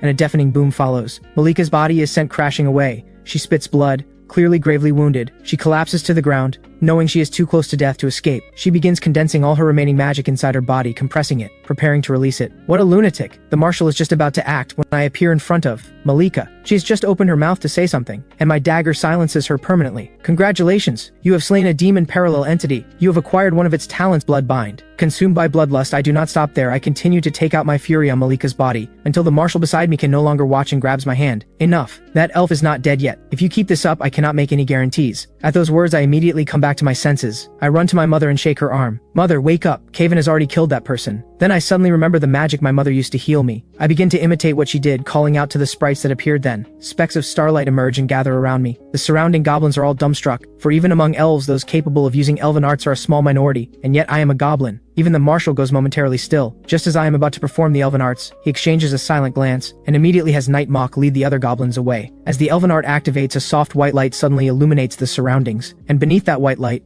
vivid flowers bloom one after another. Even the marshal, touched by the light, feels the hidden injuries within his body beginning to show signs of recovery. Kaven, how many surprises do you intend to give me? Then, in the white light, a tiny figure appears, palm size, with pointed ears, long hair, and a pair of small wings on its back. Insignificant beings come and pay reverence to the great elemental spirit, the Pillar of Light, one of the original 7 pillars, His Excellency Yaris Aso. But her proud declaration receives no response. Seeing that mother has not woken, I hang my head in disappointment. Hey, you summoned me and you are ignoring me? Who are you? You called for me and you are asking who I am. If it were not for that pleasant scent you carry, I would not bother with you at all. Then can you save my mother? Fine, let me take a look. The soft-hearted spirit places her hand on Venora's forehead, and a faint glow spreads from her body. In the span of a moment, Yaris assesses the situation. Your mother is fine, she only needs to sleep it off. Do not call me for something this trivial in the future. I am very busy. Every day I have to groom my wings, fix my hair, bathe, listen to the prayers of elves. Hearing that mother is fine, I feel the tension leave me at once. Without paying any further attention to the chattering spirit, I pick up my mother and turn to leave. By the time Yaris notices, I am already far away. How infuriating! What does this creature take me for? Summoned me and then just ignored me, utterly outrageous. Your Excellency, elemental spirit of light. Yaris turns at the sound of the voice. Upon seeing it is the marshal. Those previously mischievous eyes instantly turn ice cold. You know who I am? For a goblin, you know quite a great deal. Several days later, I am brought to the Goblin Forge along with a group of goblin knights. I stand in the group with a grim expression, following the goblins deeper into the forge. We come to a stop before an iron wall. Alright, wait here for a moment. The solid rock wall surrounding us suddenly splits open down the middle, revealing a narrow chamber. This is a lift pod, a device designed to move people up and down with ease. Everyone else is excited by these novel contraptions, but I remain completely unmoved since things like this were entirely ordinary in my former world. After descending 30 meters in the lift pod, we arrive at a room constructed entirely of metal. I give the room a cursory scan.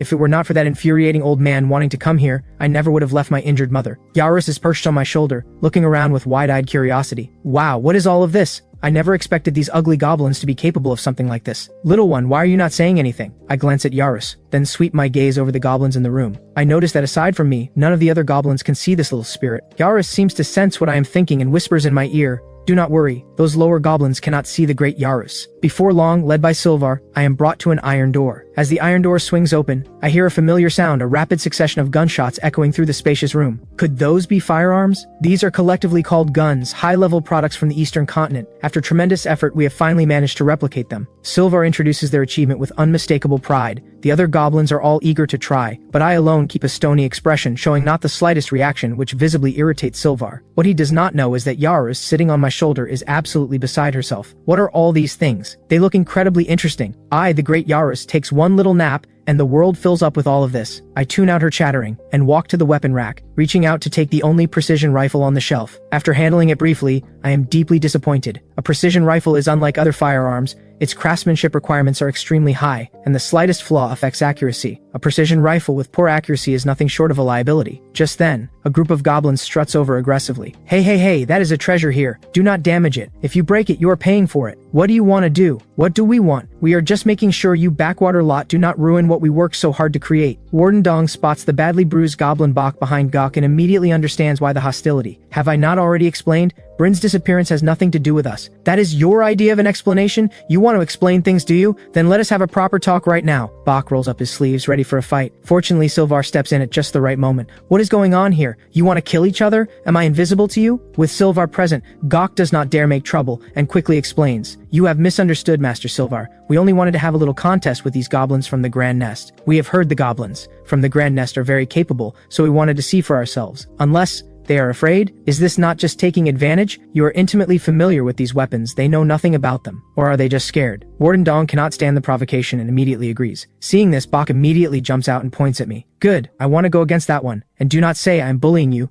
You get to choose, shooting or assembly, whatever you prefer. I continue examining the gun in my hand, without sparing Bok so much as a glance. Bok stamps his foot in fury beside me. You bastard, I'm going to humiliate you thoroughly and then kill you. Even Yarus is nervous on my behalf. Do you actually know how to use that strange toy? Then let us compete on disassembly and assembly of the rifle. This is not fair. You know these things inside out while we have never even seen them before. That is exactly why I let him choose in the first place. Of course, if you are frightened and want to back out, that is perfectly fine. Bok says this with a challenging look aimed at me. Even Yarus on my shoulder is getting frustrated. What is wrong with that ugly creature? Little one, if you beg the great Yarus, I will tell you the secret to winning. I pay Yarus's offer no mind, and turn to Bok. Fine, either works for me. Then let us begin. Warden Dong moves to intervene, but Shai advises otherwise. Do you not think Kaivan seems confident? Let us watch first. Losing is just losing, it is not going to kill anyone. By now, Bok and I are already at the workbench. Bok is supremely confident. There is no way he will lose to someone with no experience. What he does not know is that I am no novice at all. In my past life, I grew up handling things like this. I know these weapons better than anyone. Bok puts on a face of supreme arrogance. The moment he picks up his gun, he expects to turn and see me fumbling helplessly, but finds that my rifle is already halfway disassembled, and barely 1 second has passed. The other goblins watching are equally stunned. Only when I slap the fully reassembled rifle down on the table with a sharp crack, does everyone snap back to their senses. Bok, what are you standing there for? Hearing Gok's voice, Bok snaps to and begins his disassembly, but it is already too late.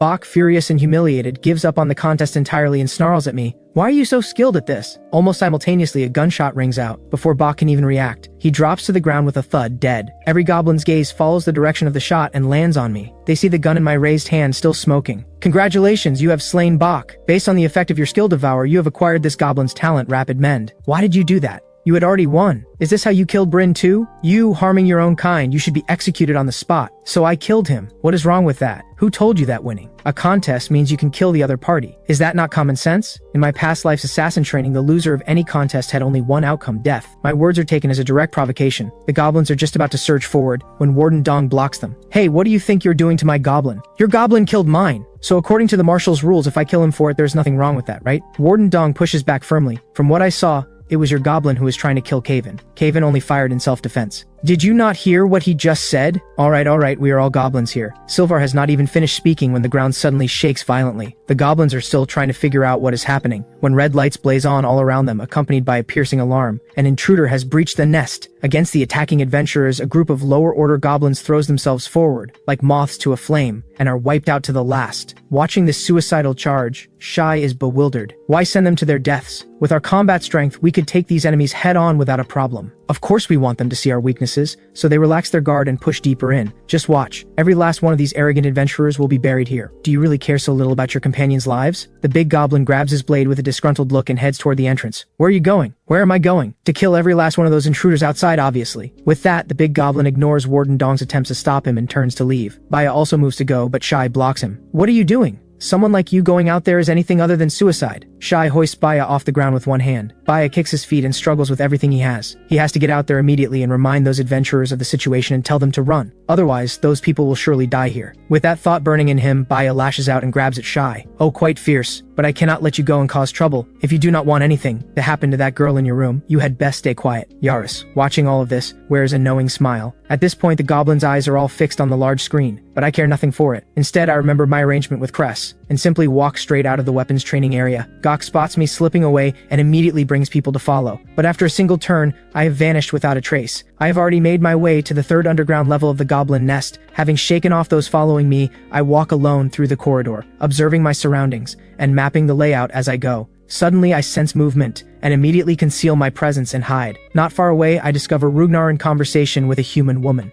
Rugnar reaches into his pocket and produces a folded piece of paper, handing it to the woman. Give this to that person. The woman reaches out and takes it, then turns and leaves without looking back. Rugnar watches her go, his expression grave, and lets out a slow sigh. Just as he turns to leave, he suddenly senses the presence of another goblin. How did our honored guest end up all the way here? Has my apprentice been a poor host? Lord Caven. At that, I stop hiding and step slowly out into the open. Rugnar sees me and bursts out laughing. The marshal was right about you. You nearly fooled even me. How did you detect me? Rugnar just keeps laughing. He offers no explanation, instead gesturing welcomingly toward his room. Would you honor me with a bit of your time? Following his invitation, I step inside and am immediately drawn to the weapon displayed at the center of the room. It is a formidable heavy precision rifle, like a sleeping beast waiting quietly for the moment it is called to wake. My gaze is fixed on it completely. Seeing this, Ragnar gives a small, satisfied smile. Do you like it, Lord Caven? I nod without hesitation. It is, without question, the most perfectly crafted mechanical work I have seen since coming to this world. If you like it, I will give it to you. What is your condition? Ragnar laughs at this. It can't be called a condition, just consider what I'm about to say as a request. Whether you act on it or not, the rifle is yours either way. I take the heavy precision rifle, spend a moment getting a feel for it, then immediately begin disassembling and reassembling it. The speed stuns even Ragnar, who has spent years studying this very rifle. As the last piece clicks into place, I look up at Ragnar, who is standing completely dazed. He snaps back to himself, and looking toward the door says, I hope you will go now and save the goblin who charged out to the front. And in the coming days, if you see any goblin you acknowledge fall into danger, I hope you will save them. As he says this, he bows deeply toward me. I am not entirely sure what kind of danger he means, but I nod and accept. I will take this mission. Ragnar is visibly surprised by how readily I agree. Given how many flaws goblins carry by nature, he had expected me to refuse outright, but he understands they are only trying to survive. With that thought, Ragnar's expression grows unexpectedly somber. Lord Caven, do you think the way goblins survive is truly wrong?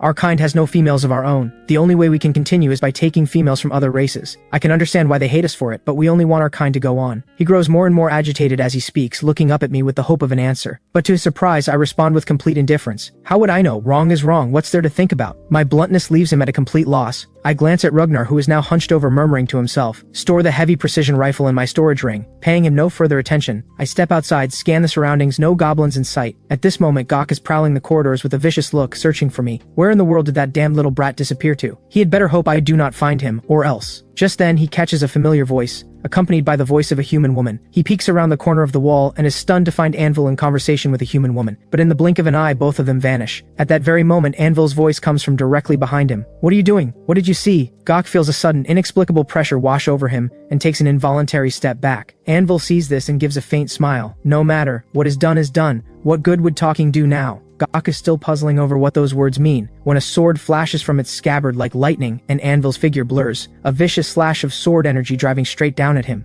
The pain that tears through Gok is excruciating. He clutches the stump of his severed arm, face twisted with fury and terror. If he had not reacted in time, that strike would have killed him. Why? You saw something you should not have. Just then, a dark figure drops from above, with a devastating downward slash, cleaving straight down at Gok. Gok lets out a single shriek, and his body is split in two. Anvil looks at the gruesome result without a trace of reaction. You are making quite a mess for me to clean up. At that moment, a human woman in a black cloak steps out from the shadows. In her hand is a pitch-black dagger, still wet with Gok's blood. She looks at Anvil, a wry smile curling at her lips. And here I thought a traitor like you might be feeling sorry for his comrade. Cress reaches into her pocket and pulls out a small pouch. Tossing it to Anvil, he catches it, a brief flicker of gratitude crossing his eyes, and thanks her quickly. Then he takes what he came for and leaves. Cress, too, prepares to leave with the latest intelligence, only to realize she seems to have gotten lost. Just as she stands there holding her head in confusion, she catches a familiar presence. It is Caven! Meanwhile, given that I was a decisive and ruthless assassin in my past life, when it comes to the enemies who have invaded the nest, I do not hesitate, I take aim and kill. The big goblin who is charged to the front line is roaring in furious defiance. Why are you destroying our home? Because you are goblins, obviously. Just for that alone gives you the right to slaughter us however you please? Is that not reason enough? Cruel lets out a cold laugh and swings his spear again. The big goblin is sent flying in an instant,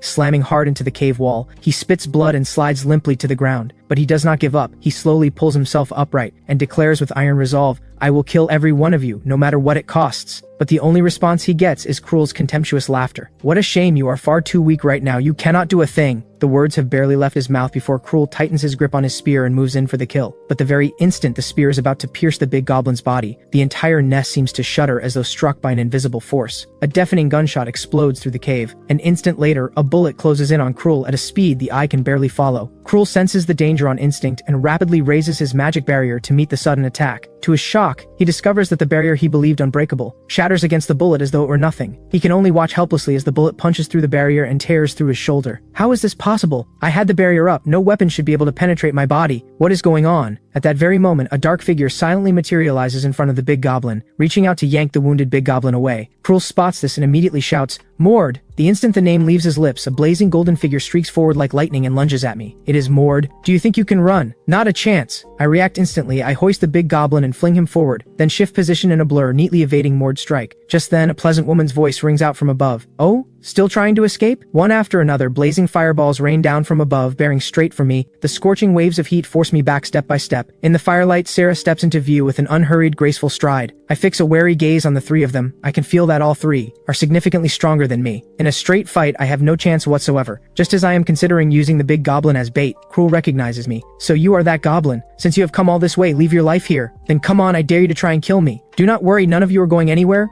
Cruel loosens up and is about to make his move, when Anvil's voice suddenly rings out from inside the nest. A fully armed goblin squad bursts out from the nest, rifles in hand, swiftly cutting off every path of advance for the adventurers. Everyone, take aim, prepare to fire. On Anvil's command, all gun muzzles point at the adventurers. The adventurers turn pale with shock and instantly break into chaos. Amid the chaos, Cruel snaps to and immediately steps sideways to place himself in front of Sarah. Then Anvil issues his next order. Open fire at will. The words have barely landed before a wall of gunfire erupts, muzzle flashes lighting up the entire night sky. Under the withering barrage, adventurers fall by the dozen. Cruel keeps Sarah pulled close, using his own body to shield her from the bullets. Mord swings his great sword furiously, deflecting the bullets that keep coming at him. At the critical moment, Sarah begins to chant, and a gentle radiance blooms from her hands, forming an enormous protective dome that envelops the surviving adventurers. Once Cruel confirms no other threats remain, he turns a furious glare toward the goblins. You damned goblins, I will kill all of you. At that moment, Anvil strolls out carrying a cannon on his shoulder. He splits his fang-filled mouth in a mocking grin. You humans really have no respect for us goblins at all. With that, he lights the fuse without hesitation. The cannon's roar instantly fills the entire cave. Cruel's face goes white with shock. He whips around and screams at the survivors behind him, run! But the cannon's power far exceeds what he imagined. The instant it fires, the entire ground shakes, and the whole nest shudders with it. When the smoke clears, nothing remains on the ground but ruin and the bodies of adventurers. Anvil's eyes are full of smug satisfaction. He turns a proud gaze toward me. But at this moment, the big goblin wants to press the advantage and slaughter every last human, and I block his path. What gives you the right to stop me? Do you have any idea how many of us those damn humans have killed? I say nothing. I simply turn slowly and stare at Big Goblin, intimidated by my presence. The big goblin takes several involuntary steps back. He quickly recognizes his own weakness and steels himself to challenge me. But the moment he braces himself, a sharp, searing pain erupts in his chest. It never crossed his mind that the very goblin who just saved his life would now drive a blade into him without hesitation. Only I know that my dagger has deliberately missed anything vital. I pull the dagger free and give him a cold warning. If you ever cause my task to fail again, the next time I will not miss. The big goblin spits blood. His body buckles and he drops to one knee. Anvil watches my retreating figure and is just about to say something comforting to the big goblin, when the big goblin lets out an awed exclamation. That was incredible. He is so cool. At those words, Anvil's outstretched hand freezes in midair. He stares in bafflement. Is something wrong with your head? He just drove a dagger into your chest. The big goblin slowly gets to his feet, turns toward where I disappeared and goes after me. Anvil moves to stop him, but then notices that the stab wound on his chest has already stopped bleeding and shows signs of healing. They are both monsters. After the battle, I return to the goblin nest and quietly push open the door. I'm met by the sight of Vera's face. First tense,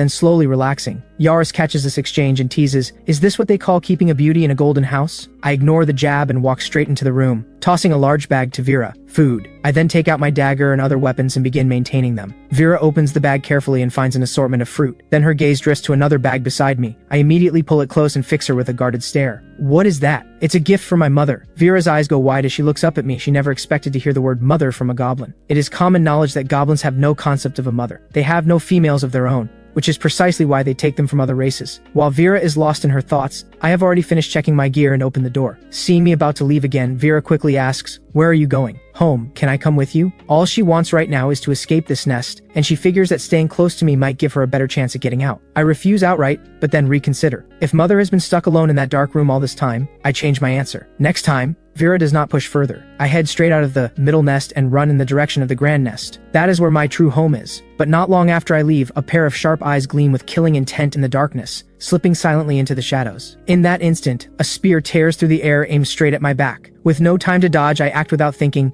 I activate my skill and sink into the shadows. Cruel lets out a cold snort and reflects moonlight off the flat of his spear blade, driving me out of the shadows. "Well, I did not expect to run into you again. I am in a foul mood today. You will do nicely as an outlet. Blame your own bad luck." He tightens his grip on the spear and lunges at me, but his smile freezes almost immediately, because he sees with his own eyes that the instant the spear should have pierced me, I have dissolved into shadow and vanished into thin air. A shadow double? When did that happen? He scans in every direction and finds no trace of me. Just as he is puzzling over how I slipped past his senses, a thunderous gunshot rings out. The next second, a bullet punches through Cruel's body. Fortunately, he managed to shift just in time to spare his heart, otherwise he would already be a corpse. The wounded Cruel lets out a roar of fury, as a surge of powerful magic erupts from within him. Then another bullet fires from the darkness, heading straight for his heart. But something remarkable happens. The instant the bullet is about to reach him, it is deflected completely. Standing in the trees, I cannot help but wonder, what just happened? Then I recall what the marshal once told me. That strange force is magic. So magic is winding around Cruel's body, forming an impenetrable barrier. Looking at it now, it is not mere wrapping. It is mana circulation through the body's channels, reinforcing his constitution and reducing consumption, making him exceptionally resilient and powerful. To test this theory, I chamber another round and take aim at Cruel. Meanwhile, Cruel is still taunting,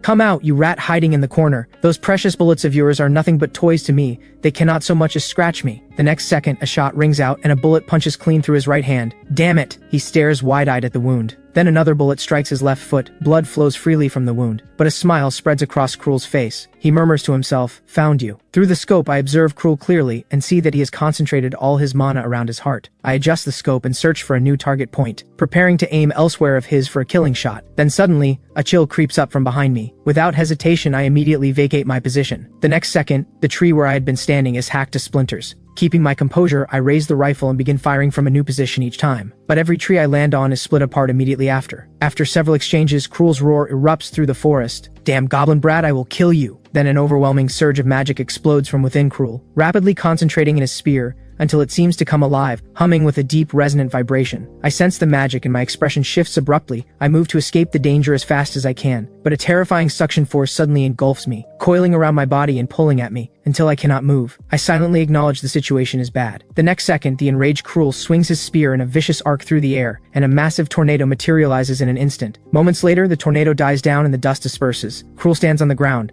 leaning on his spear to keep his unsteady body upright, gasping for breath. It is clear that strike consumed most of his remaining strength. He murmurs with hopeful anticipation, "Is it all over?" Then a pitch-black shadow slowly rises into view. The open, barren ground offers me nowhere to hide. Cruel immediately bursts out laughing. "Found you!" He prepares to unleash his mana again, but my finger is already on the trigger and I fire directly at him. Cruel is caught off guard by my speed, but he refuses to let me slip away again, so he takes the hit. The bullet passes through his chest. He then charges straight at me, and just as he is about to deliver the killing blow, his legs buckle and he drops to his knees. What is happening to me? Cruel slowly raises his head and looks at me, and the realization hits him. "You put poison in the bullets. You are insane." "It is over now," I say coldly, and prepare to end Cruel's life. But just as I am about to act, a blade of light suddenly drops from above. By reflex, I pull the trigger again, but the sword light is faster than I anticipated. It is like a silver dragon, leaving a brilliant arc across the sky. It slams hard into the body of my rifle. The scope shatters, fragments flying in every direction. The shockwave wrenches the barrel violently off course, and the bullet that was meant for its target goes wide, striking Cruel in his left hand instead. Already poisoned,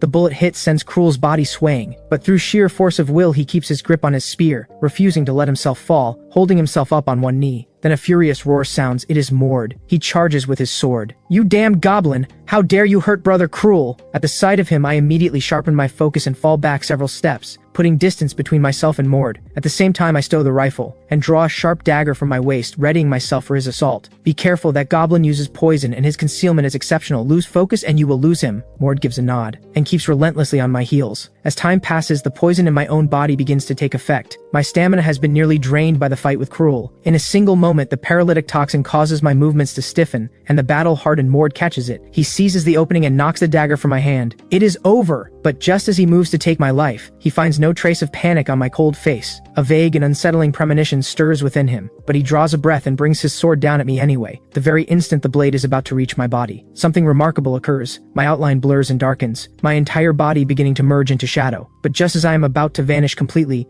a beam of moonlight strikes me, and forcibly drives me out of the shadow. I glance back. Cruel is lying on the ground nearby, his spear beside him reflecting the moonlight. Mord, kill that brat, I will take you out for a feast when we get back. Mord swings at me again. Strangely, my expression still does not change. Just as the sword is about to fall, a pitch-black object appears in my hand. Mord takes a closer look. It is a bomb. His heart lurches. And the next second, a tremendous blast shakes the entire battlefield, fire swallowing us both in an instant. Through the billowing smoke and dust, Mord forces his eyes open. A sharp flash of light cuts through the smoke, splitting it apart to reveal my silhouette. I am holding the rifle, barrel aimed directly at Mord. I will not let you run. Mord ignores the burns on his body and forces himself forward through the pain. I pull the trigger and fire straight at him, but in the instant the bullet is about to connect, he dodges it at a speed that defies belief. Even I find it impossible to fathom. It is useless. Any ranged attack within my field of vision cannot hit me. With that, a devastating slash comes in almost too fast to track. I throw everything I have into raising my dagger across my chest to block it, but the moment my dagger meets the blade, it shatters. The shockwave hurls me backward. I move to use the momentum to create distance between us, but the next second he has already reappeared in front of me, his sword pointed at my throat. A flash of inspiration, I fling dozens of bombs in every direction around me. Several of them land near Cruel. Mord sees this and does not hesitate. He immediately falls back to defend. I fire again while he is repositioning, but he dodges every shot. Mord laughs out loud. Useless. With my skill, your bullets will never hit me. But I raise the rifle again, and this time I aim at Cruel. Mord assumes I am still targeting him and laughs loudly. It's useless. Your rifle cannot hit me. You can block it, but can he? When Mord realizes what I am actually aimed at, his eyes go wide. Cruel assumes it is all over, closes his eyes and waits for the bullet to tear through him. But when the shot rings out, Cruel opens his eyes and sees Mord's heart pierced by the bullet. No! Cruel lets out a raw, anguished cry. I tighten my grip on the trigger, ready to deliver the killing shot to Cruel, but just as I am about to reload, an inexplicable instinct rises inside me. I pull my hand back. Without a moment's hesitation, I vanish into the darkness. Almost simultaneously, the sound of rapid footsteps reaches from the distance. Reinforcements have arrived, but they are too late. Cruel holds the barely breathing Mord in his arms and screams with everything he has, "Hurry, a healer!" Amy rushes forward to assess the situation. When she touches Mord's body, she shakes her head, voice heavy. There is nothing I can do. The poison inside him is unlike anything I have ever encountered. Please, I am begging you, save him. Even if I could remove the poison, his shattered heart can no longer sustain him. At that moment, Mord suddenly breaks into violent coughing. He struggles to raise his head and looks at Cruel. It looks like I will not be having that feast. Brother Cruel, what a pity that I never got to fight you. Mord wants to say more, but the words will not come. Then a pair of hands reaches out and gently strokes his head. Mord's head slowly falls, and he is gone. Seeing Mord dead, Cruel lets out a roar that is equal parts grief and fury. I will kill every last goblin as your sacrifice. Meanwhile, I, the culprit, am staggering my way back toward the goblin nest. This body is such a nuisance. If it were my old self, I would have been immune to this much poison long ago. Deep in the darkened forest, an arrow suddenly comes from nowhere. I sense the threat just in time and manage to dodge with my exhausted, poisoned body. The arrow punches straight through a tree trunk and buries itself in the ground. This is bad. I stagger upright and press a hand to my forehead, trying to hold on to my senses. Then more arrows fire from the darkness. I have nothing left to dodge with. I can only watch them come. Then suddenly the system chimes in my ear. Congratulations, you have slain a human. Based on the effect of your skill devour, you have acquired this human's talent, arrow evasion. In that instant, the arrows flying toward me seem to freeze as though time itself has been paused. My body responds instantly, weaving through the rain of arrows with perfect precision. The elves lurking in the shadows stare wide-eyed in disbelief. How is that possible? Keep firing.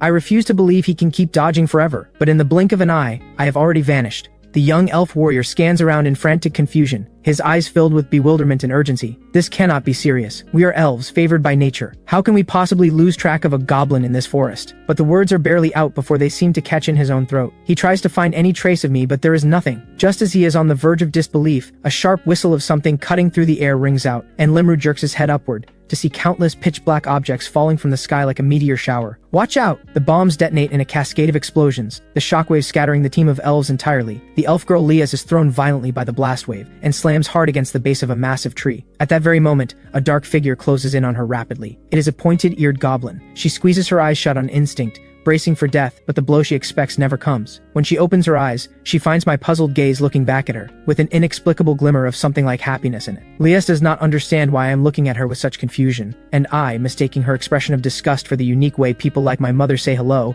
cannot help but smile. I had intended to kill her, but seeing that her face resembles my mother's, and remembering how much my mother has longed to meet one of her own kind, I hesitate. The other elves seize the opening and loose arrows at me. I dodge the first arrow with quick reflexes, but overlook the second one coming from behind. It drives through me and pins me to the tree. Blood pours out and spatters across the elf girl Lias. Such a filthy creature. Its very existence is an insult to the noble pure-blooded elves. Pinned to the tree, I stare in confusion. I have no idea what she is saying. I want to pull free and respond, but the consecutive battles have already pushed me far past my limits. I no longer have even the strength to speak. I can only hang there helplessly, at the mercy of whoever wishes to act. Shall we kill him? But he may know something about Venora. A pure-blooded elf who has been tainted must not be allowed to remain in this world. Come to think of it, he is apparently Venora's child, which means he should know where Venora is now. Fetch someone skilled in interrogation immediately. Tell them we have captured a key figure from the Goblin nest. Lias watches Limru with a chill running through her entire body, but she forces herself to hold back the fear, gives a stiff nod, and turns to leave. Once she is gone, Limru decides to have some fun with me.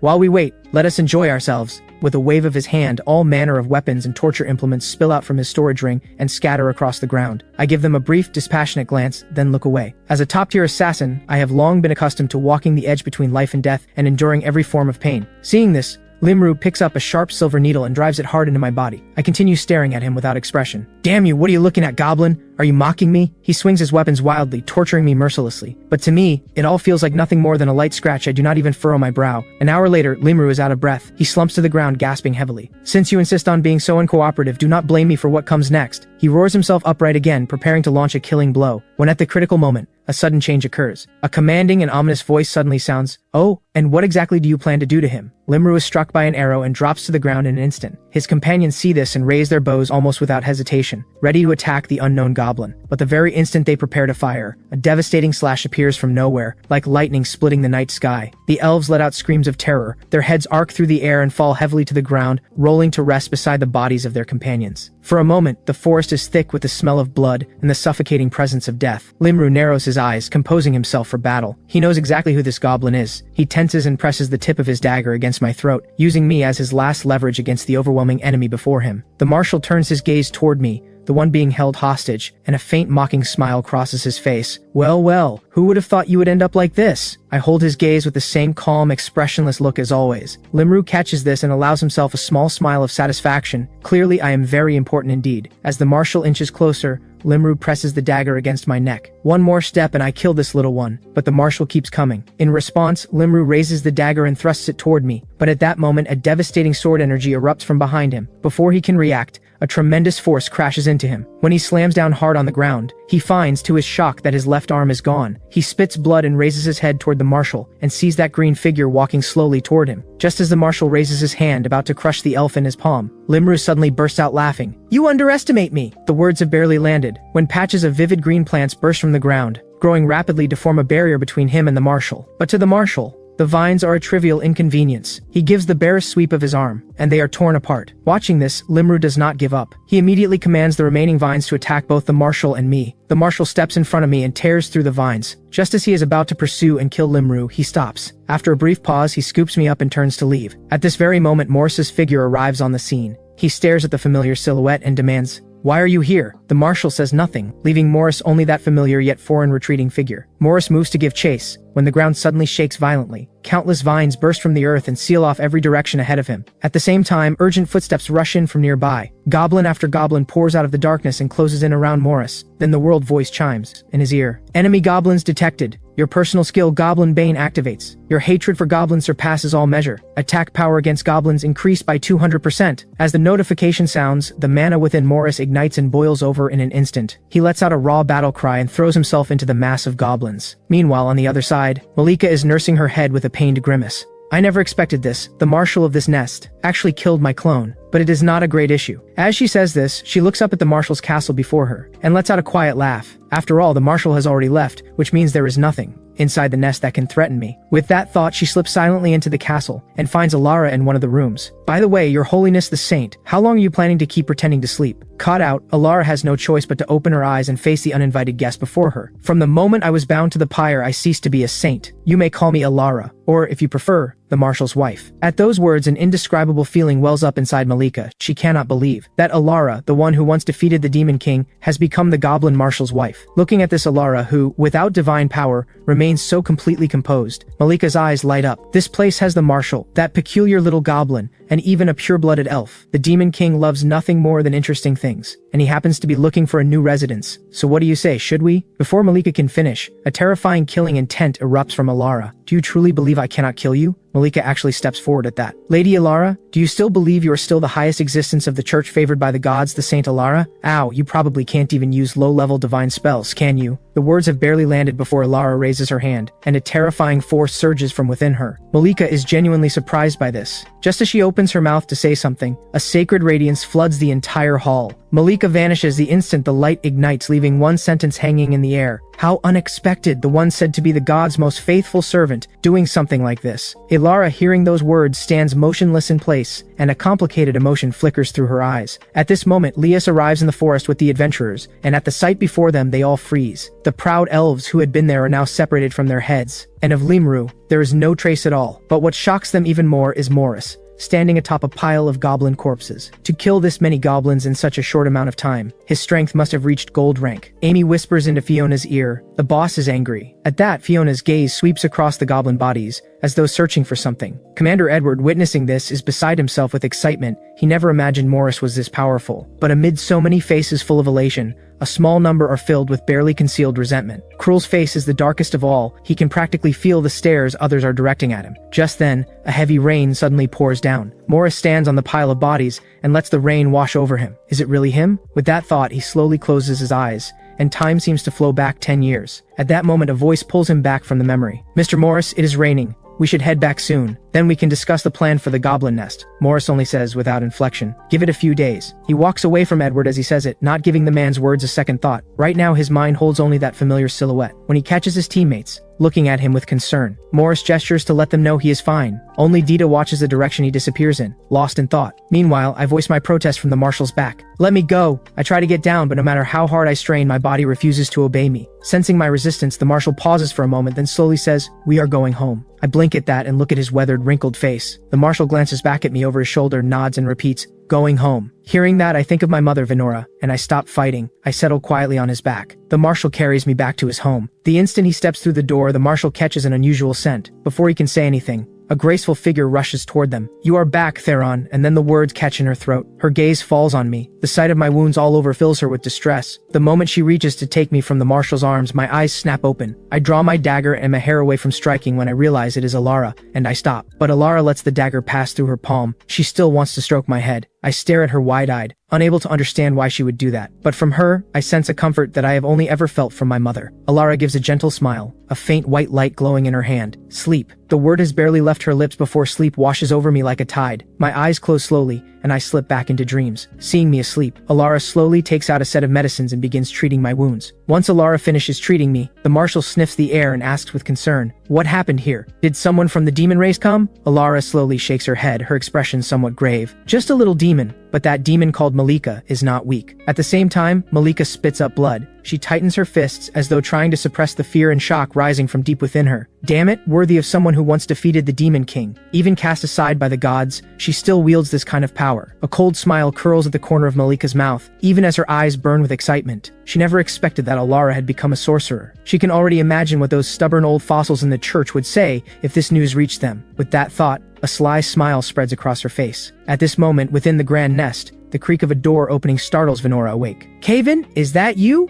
The words have barely left her before Venora goes still. The Marshal is standing in the doorway. At the sight of him, her body trembles uncontrollably. But when she sees me on the Marshal's back, covered in bandages, she instinctively snatches me into her arms and steps away from the Marshal. "What happened to Kaven?" The Marshal hesitates a moment before speaking. "The elves did this." At that word, Venora looks at him as though trying to read something from his face. The Marshal only meets her gaze briefly. "I am simply letting you know your presence is not good for him." With that, the Marshal turns and leaves. Only once he is gone does Venora allow herself to break down quietly into tears. The sound stirs me from sleep. I open my eyes, see my mother's reddened eyes, and ask with worry, "Mother, What is wrong? Venora does not answer. Instead, she asks, were your injuries caused by elves? I tilt my head in confusion. I am not sure what kind of creature Mother means by elves. The ones with pointed ears like Mother. At that I nod immediately. Mother, why did those elves want to kill me? They said I was a filthy existence. Hearing this, fury surges inside Venora, but she knows showing it will only make me worry. In the end, she swallows it down and forces herself to explain. But you must never believe what those bad elves say. Kaven, you are the most precious thing in Mother's heart. I nod at that and drift back to sleep. At this, Yara suddenly hops out from my shoulder and tries once again to convince Venora to form a contract, but Venora refuses her again. At this moment, in a room within the middle nest, Baya's mind keeps echoing with my words. He does not fully understand them, but he knows what the goblins do to women is wrong. While he is sitting with that thought,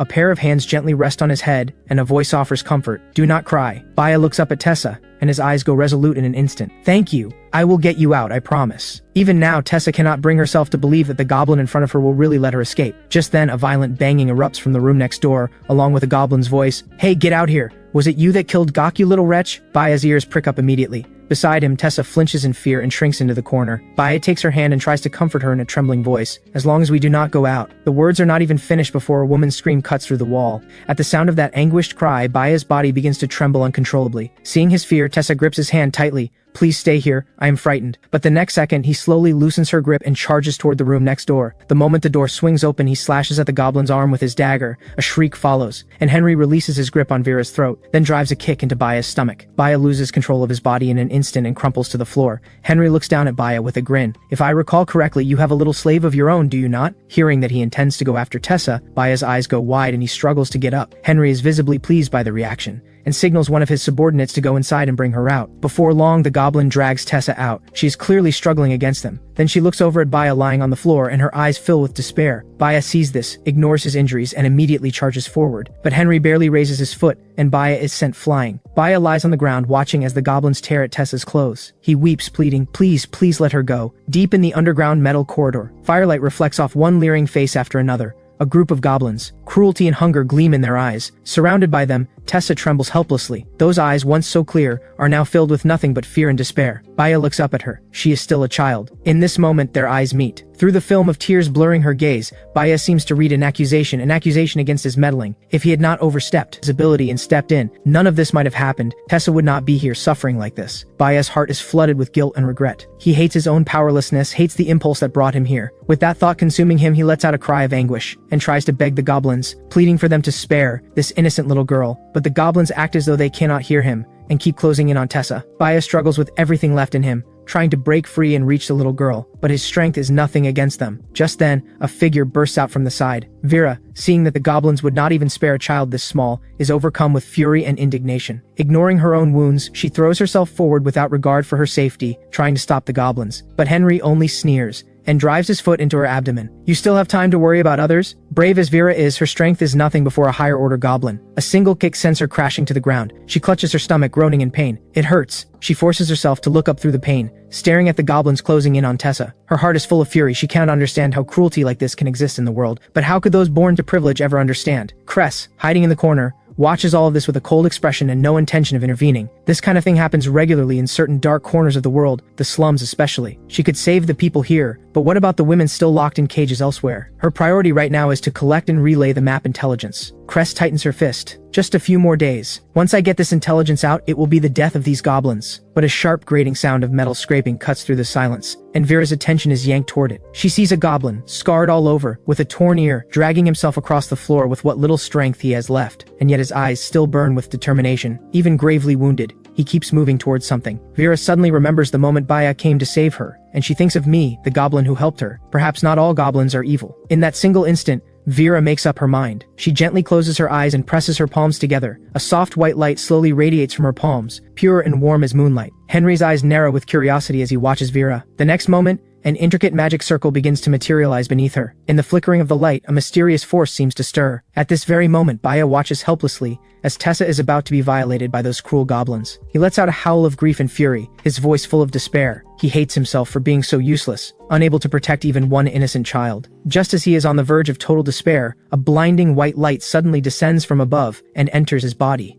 He feels a powerful force spreading rapidly through his body. His wounds heal at a visible rate, and his strength surges to a level far beyond before. Tessa's voice is exceptionally faint amidst the chaos. No, Please, no. But her body is still held fast in the goblin's grip, her clothes torn to shreds. Her delicate eyes are filled with terror and helplessness, her cries for help coming again and again. But the only answer is the goblin's cruel laughter and the sound of tearing. From the moment she was taken to the goblin nest, her fate was sealed. Perhaps this is the punishment gods give to children who do not know their place. The goblins look at the despairing Tessa and roar with laughter. Ha! She is already broken and we have not even started. Just as they are about to proceed, a flash of green light tears through the air, and the goblins scream as they are hurled backward. Then a familiar voice sounds beside Tessa's ear. I will get you out of here, I promise. She looks up to find Baya standing between her and the goblins, but her voice is hollow and empty, drained of everything but despair and numbness. It does not matter anymore. Her clothes have been torn away, leaving her exposed. How could she find the will to run now? The sight of her cuts through Baya like a blade. He knows Tessa no longer trusts him, but he does not give up. He tightens his fist and looks forward with unyielding resolve. Please believe in me. This time I will get you out safely, I swear it. The oath has barely left his mouth when a chilling laugh erupts from behind him. Then an enormous rough hand reaches out from the shadows without a sound and presses down precisely onto his small skull. Baya tries to look back, but all he sees is darkness, as though the entire world has caved in around him. With a thunderous impact, the ground splinters beneath him. Henry's foot grinds down on his head. A little power boost, and now you are talking big? Have you read too many storybooks? Do you actually think you are one of those storybook heroes who can beat us without breaking a sweat? Baya strains to lift his head, but Henry's weight is immovable as a mountain. Then a massive fist drops like a meteor and crashes down hard onto Baya's back. The next second, blood sprays from his mouth, soaking the front of his clothes red. He groans in agony, yet his eyes still burn with a light that refuses to yield. Henry raises his bloodied fist and grins. Stay still. I am not done with you yet. You have not gotten to watch your little slave be taken from you by all of us. The moment his words land, the cave erupts in a roar of laughter. The goblins leer and close in on Tessa and Vera, who are surrounded at the center. At this moment of life and death, Baya suddenly erupts with a burst of astonishing force. He fights with everything he has, and actually manages to lift Henry's foot slightly off his head. Henry's expression shifts slightly, but his response is even faster. He plants a foot on Baya's chest and wrenches both hands hard. The next second, the crack of breaking bone and a scream of pain echo through the cave. Henry looks as though he is enjoying every moment. He slowly raises his head toward the goblins closing in on Vera, a cruel smile at his lips. I didn't expect that you had this kind of power after all. It is enough to boost a useless wretch to something resembling a real fighter, at least for a moment. He moves slowly toward Vera, a contemptuous smile playing on his face, as though mocking this mage who looks so utterly helpless before him. Vera grips her staff tightly, her eyes full of despair. She knows exactly what her power amounts to. It is a magic that can greatly amplify the strength of others, but cannot enhance her own. Facing the formidable Henry, she feels like a helpless lamb that could be torn apart by this ferocious beast at any moment. At this moment, a goblin advances toward her with heavy, deliberate steps, its rough claws dragging along the cave wall with a grating screech. Vera's heart pounds so hard it feels as though it will burst through her chest. Just as the goblin is about to reach her, a sharp blade of light suddenly flashes from the darkness. It cuts through the silence of the cave like lightning. Then a thin red line appears across the goblin's forehead, running straight downward like the stroke of death's scythe. With a dull thud, the goblin drops. At this, Henry only laughs louder and bellows down the empty corridor. You have finally shown yourself. I knew you were here. Come out. Do not think that hiding from me means I cannot find you. His voice is like the howl of a beast, sending wave after wave of echoes through the empty corridor. His eyes burn with cruelty and excitement, as though he can already see the prey he is hunting. But just as he is about to continue his taunting with smug satisfaction, his voice cuts off abruptly, as though an invisible hand is closed around his throat. His face drains of color in an instant, the excitement replaced by terror and despair. He feels a wave of icy cold sweep in from behind him, and then a vivid red line appears silently across his throat. Blood fountains from Henry's neck, soaking his clothes red. The sight drops the entire room into silence, leaving only the sound of blood dripping. Until the moment death took him, Henry never knew how he had been killed. He never even caught a glimpse of the one who did it. And so, he died, bewildered, a victim of his own arrogance. Henry's head rolls to a stop at Baya's feet. Even so, those lifeless eyes still stare straight ahead, as though still speaking of unfulfilled fury and despair. Baya follows the direction of those dead eyes, and sees someone he will never forget for the rest of his life. That is me. I stand dressed in black, a dagger gleaming with cold light in my hand, motionless at the far end of the corridor. My build is slight, but my eyes are ice cold and unfathomable, as though they can see straight through to the soul. In this moment, Baya finally understands what lies ahead for him, and in this same moment, he silently makes up his mind that he will learn from me. He refuses to be this powerless ever again. The remaining goblins look frantically around, but they cannot find any trace of the enemy. Then 2 more goblins died, one of them their leader. In an instant, panic spreads through the group. You think you can just... The goblin does not finish the sentence before he crumples. At the sight, the others scream in terror. Faced with this sudden invisible enemy, they feel a fear unlike anything they have ever known before. It is not born of the enemy's power, but because they cannot see the enemy at all. Yet they can feel the shadow of death closing in around them. The goblins spin around and scramble to flee this nightmare. but what they do not know is that they are already trapped. From the moment they stepped into this place, their fate was already sealed. The next second, my aftermidge weaves through the mass of goblins, and each time it passes, another goblin screams and falls. I am like the Grim Reaper's scythe, reaping goblin lives without mercy. The three in the distance are left completely dumbstruck, and Cress, watching from the corner, is utterly transfixed. What none of them notice is that a goblin is watching all of this as well. What breathtaking skill! Cress watches from her corner in a daze of amazement. As expected of Caven, Tessa, lying on the ground, stares with disbelieving eyes, gazing numbly at that shadowy figure as an indescribable feeling wells up inside her. Perhaps the gods have not abandoned me after all. Then could this mysterious figure before me truly be one of the divine beings from the legends? Vera watches with a feeling she cannot put into words. She knew I was powerful, but not like this. No wonder those goblins showed me respect before. In what feels like no more than an instant, I have cleared out the majority of the goblins. Just as I move to deal with the last few, a pitch-black hammer suddenly interposes itself between me and them, blocking my strike. Enough! At that thunderous shout, Anvil swings the hammer and sends me flying backward. I tumble through the air, absorbing most of the impact with a series of flips, and land on my feet. Vera is immediately alarmed at the sight. She never imagined the goblin with the hammer could be so terrifying. Looking at all the goblins strewn across the ground, she cannot help but worry about me, because there is no way that killing this many goblins will simply be let go. And a goblin who deflects my attack that easily must hold a very high position in the nest. With that thought, Vera swallows hard, just about to step forward, when a single glance from me stops her in place. Stay put. My mother asked me to deliver a message to you. Were it not for my mother, I would not bother with any of this. More importantly, I despise anyone touching what belongs to me. Something was given to me, so why would they break their word? I can do without things, but I will not accept others taking what is mine. At the word mother for my mouth, Vera freezes on the spot. She even forgets to respond. Is Caven's mother a goblin? But goblins have no females, which means his mother must be a normal woman. But why does she want to help me? Could it be that because her child saved me, she wants to meet me? With that thought, she steals a glance at me, her head spinning and blank. If we can get out of here safely, meeting her mother is not out of the question. Watching the expressions shift across her face, I furrow my brows slightly. I have no idea what this woman is thinking, but I do not particularly care. The most important thing right now is to take her with me, but the surviving goblins are already making their accusations. Lord Anvil, it was him. We did not do anything. You have to stand up for us. Anvil's expression remains cold. He sweeps his gaze around the room and eventually lets it settle on me, his thoughts unreadable. Seeing Anvil make no move, the goblin beside him opens his mouth, only to be cut off. Are you certain you did nothing? Under Anvil's cold and scrutinizing gaze, the goblins step back and recount what happened, not forgetting to add at the end, Lord Anvil, we came here to avenge Gawk. Do you have proof? The goblin who spoke stands there in stunned silence. When have goblins ever needed proof? If they do not like something they fight, that is how it works. But they notice that Anvil's gaze has grown even colder. So, you broke into an honored guest's room without any proof whatsoever? The goblins are about to argue, when the next moment a heavy hammer comes down on one goblin's head. With a wet crack, the goblin's head bursts like a tomato. The others watch in bewilderment, unable to understand why Anvil would protect an outsider. But the next moment, the sound of hammer meeting skull rings out again and again. One goblin skull after another splits apart under Anvil's heavy hammer. The shocking scene snaps Vera back from her thoughts, only for her to go blank again. What is happening? Why is this goblin killing other goblins? The only answer she gets is Anvil's impatient voice.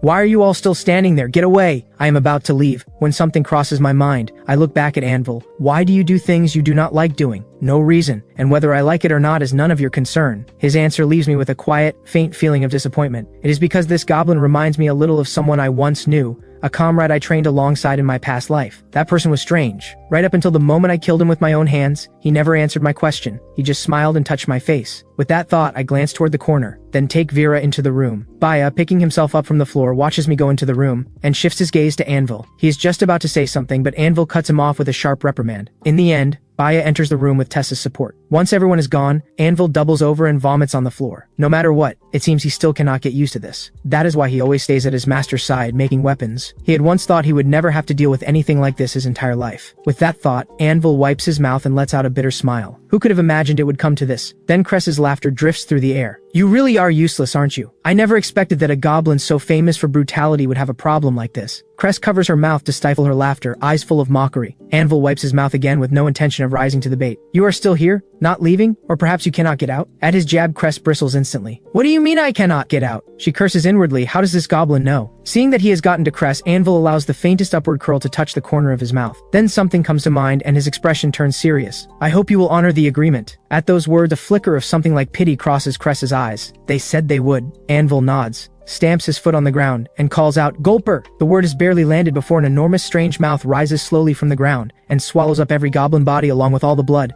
leaving nothing behind. At the sight, Cress is openly envious. If she had one of those, cleaning up would be so much easier. With that thought, she looks back at Anvil. Incredibly convenient, but why do you want to integrate with the human side? The question catches Anvil off guard. After a brief silence, he glares at her with cold intensity. That is none of your business. Meanwhile, in my room, Vera sits on the bed watching me with a look of eager anticipation. What in the world does Kaven's mother want to say to me? Could it be a marriage proposal? He is a goblin, but apart from being a bit short, he seems alright. In addition, he has saved me so many times and he is absurdly powerful. With that thought, Vera sneaks a glance at me and a faint flush rises to her cheeks. What did your mother want to say to me? I watch the expressions change across her face, utterly baffled, but I do not pay it any mind and begin relaying what mother asked me to say. If you wish to leave, I can let you go, but I hope House Vagris will remember this. Venora had previously deduced from Vera's appearance and clothing that she belongs to House Vagris. House Vagris is also known as the human family that values promises above all others. Hearing the name of her family, Vera sits up sharply. It seems your mother knows quite a bit, but more importantly, can I really escape? You can, but you will need to wait. Wait for a time when the marshal is away. Once you find the right moment, escaping from here should not be difficult for you. Beyond that, the only goblin here you need to be wary of is old Rugnar,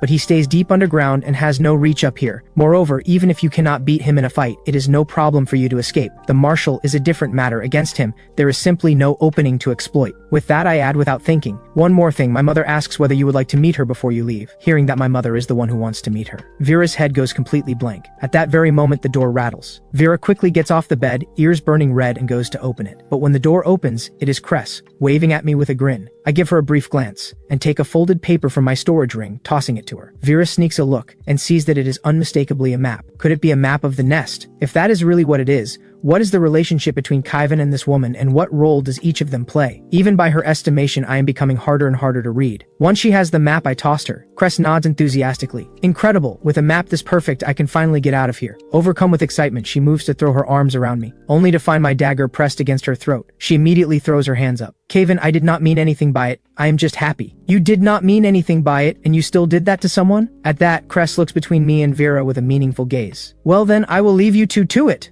She is just about to go, when the door is knocked again. At the sound, Cress immediately uses her concealment skill and vanishes. Vera is left gaping at where she had been standing. After all, watching a person disappear from right in front of you is impossible not to find shocking. I go to open the door. Standing there is Baya and Tessa. She stays close beside Baya, eyes darting to steal glances at me. Her clear eyes carry a mixture of curiosity and reverence, and something else underneath that is harder to name. Everyone present notices her behavior. A playful smile curls at the corner of Chris's mouth as she sizes up the little girl with interest. The instant Baya steps through the door, his eyes land on the unmistakably purple hair. A torrent of thoughts rushes through him. Why would someone like this be inside a goblin nest? Given how the nest was invaded before, the Adventurers Guild has clearly been paying attention to this place. So to destroy the nest, they would naturally send someone to infiltrate it and gather intelligence. He just never thought the guild would send her for a job like this. At this point, Cress suddenly breaks the brief silence. She looks at Baya with amused interest. You can see me? At that, Baya's chest tightens instantly. He looks down, not daring to meet her eyes. Without understanding the full situation, he absolutely cannot admit it, so he pretends not to see her and drops to his knees in front of me with a thud. Please take me as your disciple. I look at the goblin in front of me with a puzzled expression. I have no idea what this sudden request means. What is a disciple? Baya blinks, caught off guard by the question. He is just about to explain, when a deafening explosion suddenly rings out. The peaceful atmosphere is shattered in an instant. Vera flinches with a start and presses herself against the wall, hands groping at the rough stone for something to hold on to. What is happening? Sensing the tremor, Cress materializes. That was fast. Kaven, I am heading out ahead of you. The Adventurers Guild will launch their attack any moment now. If you are planning to keep your cover, you had better be careful. This time they have brought a good number of gold rank adventurers. With that, her figure vanishes into the air like a ghost. Those left behind, Vera included, are all thrown into deep confusion. They all want to ask the same thing. What does keeping your cover mean? Are you actually a traitor working against the goblins? Or are you a human hiding here? Baya, on the other hand, is overjoyed. He always felt I was no ordinary goblin, and now it seems his instinct was right. As expected, someone with skills this extraordinary could not possibly be a goblin. Looking at my composed, unhurried back, a deep admiration rises in his chest, then his gaze drifts to Vera. Judging from the way this woman acts, she is clearly not being coerced. If Kaven were a real goblin, he would not be able to resist a woman like her, and would have done that, which will earn nothing but her disgust. Obviously, he had done no such thing, and even protected Tessa and me. Just as he is about to say something, the door is kicked open, and Warden Dong and Shai come rushing in. When Warden Dong's gaze settles on me and Vera, a flash of surprise crosses his face. Why are all of you here? Well, set it aside, you must have felt the tremors outside. The adventurers have broken in, and from what the front line is reporting, their group includes some very dangerous individuals this time. We need to evacuate immediately and go deep underground. Once we are there, the adventurers cannot reach us. But no sooner has he finished than he notices that none of us are moving. The reason is that everyone else's gaze is fixed on me, as though in this moment I have become the anchor they are all looking to.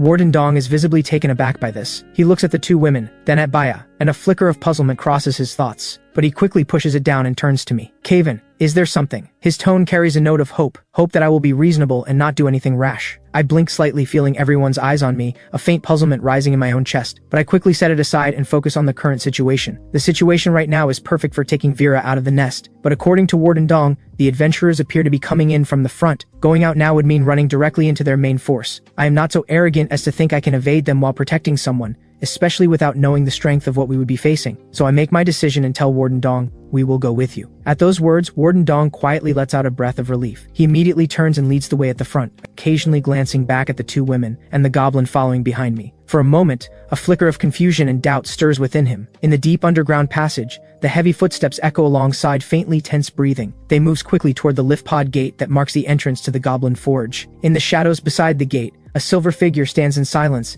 It is Silvar. In his hands is the silver great hammer that sends a chill through anyone who looks at it, as though he could unleash a crushing blow at any moment. Seeing Silvar standing at the gate without a word, Warden Dong urges him impatiently. Silvar, we're here, open the gate. But Silvar does not move, as immovable as a stone statue. Where is the big goblin? His tone is calm, but his gaze locks onto me with something unsettling behind it, and a tide of alertness rises within me. I keep my expression still and quietly tighten my grip on the dagger. Warden Dong senses the subtle shift and scratches his head, trying to ease the tension. The big goblin went to the front line. You know how it is, ever since his nest was destroyed by the human adventurers, his hatred for them has only grown. Before he can finish, Silvar cuts him off. Seeing Silvar still not moving, Warden Dong reaches out to press the button beside them and open the iron gate, but just as his hand is about to make contact, a sharp gust of force cuts through the air. Silvar's figure blurs, and his hand now holds a massive hammer blazing with silver light. He brings it down without hesitation, a silver bolt of lightning splitting the darkness, and with a sharp whistle the hammer slams toward Warden Dong's arm. Warden Dong recoils in alarm, yanking his arm back, but it is not quite fast enough. The shockwave from the hammer's passing grazes along his arm, and a searing pain blazes through his entire body in an instant. He is shaken, silently acknowledging how close that was. One more fraction of a second, and the hammer would have shattered his arm clean off. Then a deafening boom rings out as the silver hammer crashes into the ground. The entire cave seems to shudder. A massive crater opens in the ground where it struck. Warden Dong stares at the crater, fury blazing in his chest. What the hell are you doing? At that, Silvar slowly raises his head, eyes cold as ice and sharp as steel. What am I doing? Do you have any idea? What lies below is the lifeblood of our kind. We have given nearly our whole lives to it. To us, what is down there is sacred ground, and I will absolutely not allow traitors like you to defile what we hold sacred. For a moment, it is as though the entire world has gone still. The great hammer cuts through the air with a howl, carrying all of Silvar's fury and strength, and drives hard at Warden Dong. But Warden Dong is no ordinary goblin. He reacts instantly and shouts, "Get clear!" The instant the word leaves him, I, having sensed it first, have already pulled Vera aside. The others, taking their cue from my movement, react in time and get clear as well. But no matter how fast they move,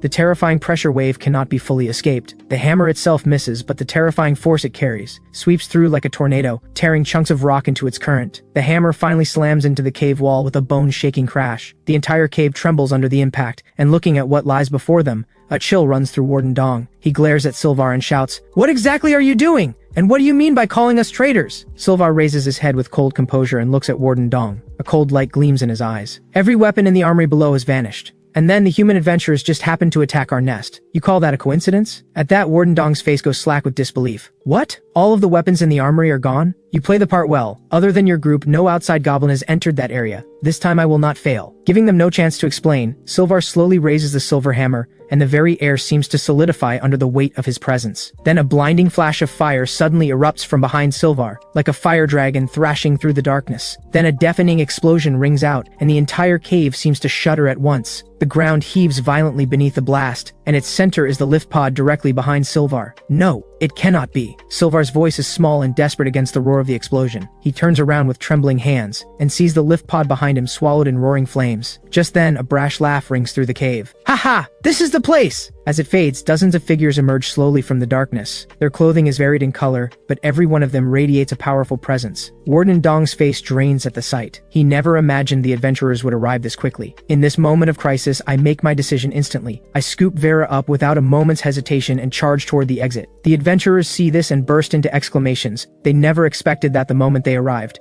they would encounter a goblin trying to run. The sheer audacity of it is an affront to their standing as silver rank adventurers. We are silver rank adventurers. If we let a single goblin get past us, we will be the laughingstock of everyone. Let me handle this. With that, a powerfully built man steps forward with a contemptuous smile, striding forward to cut me off, but I do not even glance at him and keep running. summoning a shadow at the same time. The next moment, a pitch-black shadow shoots out like a thrown blade, driving straight for the big man. Jace never imagined this goblin would have such a peculiar shadow-type skill, but as a seasoned adventurer, he steadies himself quickly, draws the broadsword at his hip, and slashes hard at the shadow. The next second, a thunderous crack rings out, the shadow is split in two, and the pieces dissolve into smoke, and melt into the man's own shadow. All of this happens in an instant. Faced with the surrounding adventurers, I have no intention of fighting them head-on. Instead, I use their brief moment of hesitation, adjust my position in an instant, and disappear from their sight. Jace watches me vanish from right before him, with a woman on my back, and his fury ignites immediately. He had fully expected to stop this unremarkable-looking goblin without difficulty. He did not expect to come out the worse for it. The adventurers around him see his fuming face and burst out laughing. "Jace, you're slipping." Hearing their laughter only makes Jace more furious. He grabs his sword and gives chase. No goblin escapes from me. The others keep laughing at his furious state. They figure I have some tricks,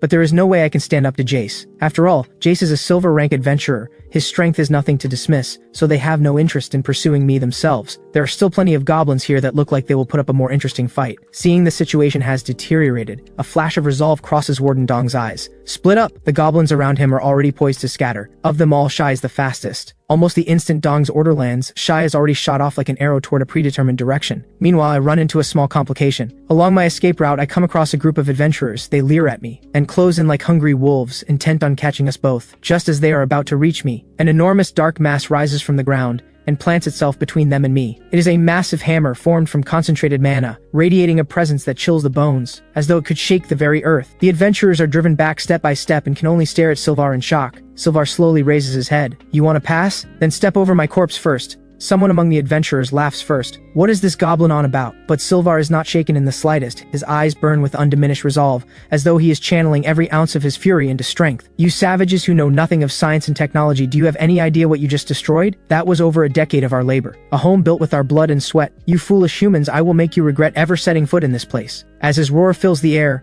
a terrifying mana begins to pour from him, sweeping across the battlefield like a gale, pushing every adventurer in range back step by step. The adventurers stare at what is unfolding before them, fear rising in their eyes. Only now do they understand that Sylvar is no ordinary goblin. His power is formidable. For a brief moment, they actually find themselves regretting their earlier arrogance, but it is already too late for that. Sylvar's roar grows louder and louder, his mana swelling with it. He heaves the great hammer in a mighty swing and charges at the adventurers. Following his lead, the remaining goblins launch their own counterattacks and the entire battlefield descends into chaos. Meanwhile, on the other side of the battle, Roan, the adventurer leader, waves his sword and laughs as he gestures at the fleeing goblins. "Leave this one to me. Everyone else pick your own target." At those words, Lang's eyes sharpen with a keen glint. His gaze locks onto the somewhat slight Shai. Vayne, battle-axe in hand, charges straight for the largest of them, Warden Dong. Lisa streaks toward Baya like a bolt of lightning. "Hey you, put down that girl, or I will make you wish you were dead." Baya is startled by the shout and slings Tessa onto his back almost instantly, turning to run. He is the second of the three goblins to react, but his small build and the added weight of Tessa on his back leave him noticeably slower than the other two. Meanwhile, Lisa is blazing fast, her figure weaving through the corridor like a silver whirlwind. She closes the gap with Baya quickly, and in the same motion draws the sword at her hip,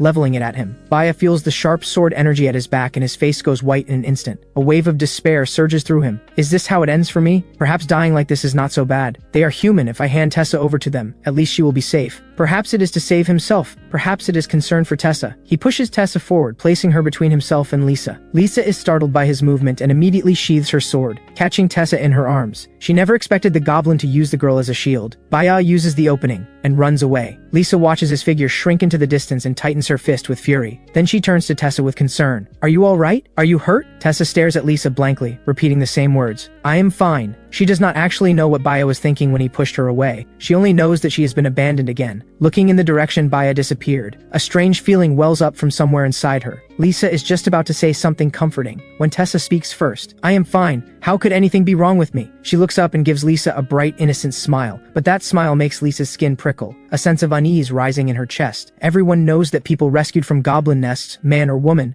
are either shattered in spirit or gone vacant in the mind. But this little girl is behaving as though nothing happened, which is hard for her to make sense of. Lisa looks her over. The girl is far stronger than she expected, so she should be all right. For a brief moment, Lisa finds herself remembering her own first encounter with goblins. With that thought, she slowly crouches down and gives Tessa a warm smile. "How about I takes you out of here?" "Okay, sister." Her voice is sweet and her smile is radiant, but her eyes remain fixed in the direction Baya disappeared. Lisa notices something is off and follows Tessa's gaze, only to find nothing but darkness. Most of the goblins have been cleared out now that the invasion is underway, but just to be safe, it is better to get out first, and more importantly, she has not had enough kills yet. Meanwhile, a powerfully built man advances with a spear in hand, bearing down on Shai with furious momentum. "You damned goblin, stop right there!" His voice rolls in like thunder, making the very air around him shudder. His spear cuts through the air, driving straight for Shai's chest, but Shai only tilts his head slightly, the faintest curve at the corner of his mouth, as though amused by the man's ignorance. The man is puzzled by Shai's calm, but faced with a goblin that looks this small and weak, he does not take the warning seriously, assuming it is a bluff. The instant the spear is about to reach Shai, everything changes. Shai gives him a cold sidelong glance, and with a sudden explosion of sound, the ceiling cracks apart. Then several dark figures drop from above like phantoms, materializing between the spear and Shai. When the dust clears, the man sees that the dark figures are humans in black robes, their faces twisted into eerie smiles, their tattered robes covered in carved mystical runes. The spear passes straight through one of the black-robed figures, but the robed figure shows no sign of pain, and bursts out laughing. His laugh is sharp and piercing, echoing off the narrow corridor walls. The man moves to pull the spear back, but the robed figure only laughs louder. "How wonderful!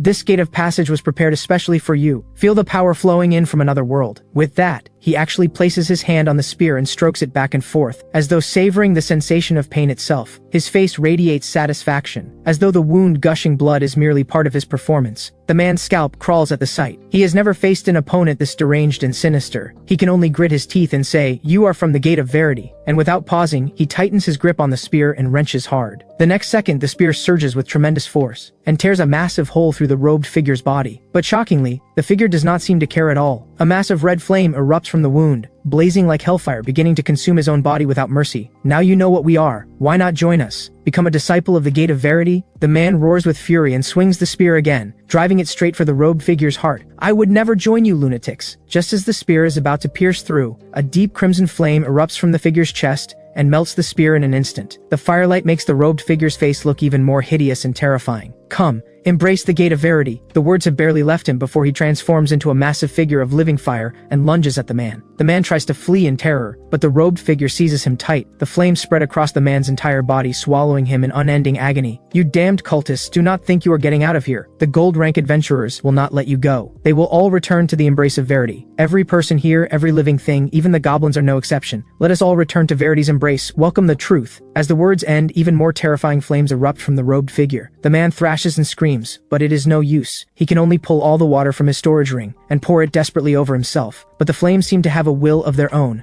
devouring everything in their path, even water unable to extinguish them. In the end, they are both reduced to a pile of ash. The other robed figures find this entertaining, showing not the faintest grief over their companion's death. The black-robed woman at their head gives the ashes a cold, disinterested glance. "Move on. We have much left to do. Besides the defiant things below, there are many to capture this time. No point wasting further time." At her command, the others fall in behind her and vanish into the darkness. Only the ashes remain, not yet fully scattered, drifting gently in the wind. Meanwhile, deep inside the goblin nest, Jace, face twisted with fury, grips a blood-streaked broadsword, cutting through every goblin in his path without slowing. His eyes blaze with reckless intensity. Every last goblin deserves to die. With Jace closing in, Vera calls out with concern, "Why not put me down?" At her words, I let go without a moment's hesitation. Vera suddenly loses all support and lands hard on the ground. "That hurts!" She looks up expecting some kind of explanation, but when she does, I am already gone. The cave falls into complete silence, as though even the air has stopped moving. She looks everywhere and cannot find a single trace of me. For a moment, she thinks she has been abandoned. The instant the thought takes hold, a wave of despair washes over her. She had longed to escape this terrifying nest, but now that it is actually happening, she feels a loss and unease she cannot put into words. She does not know what to do,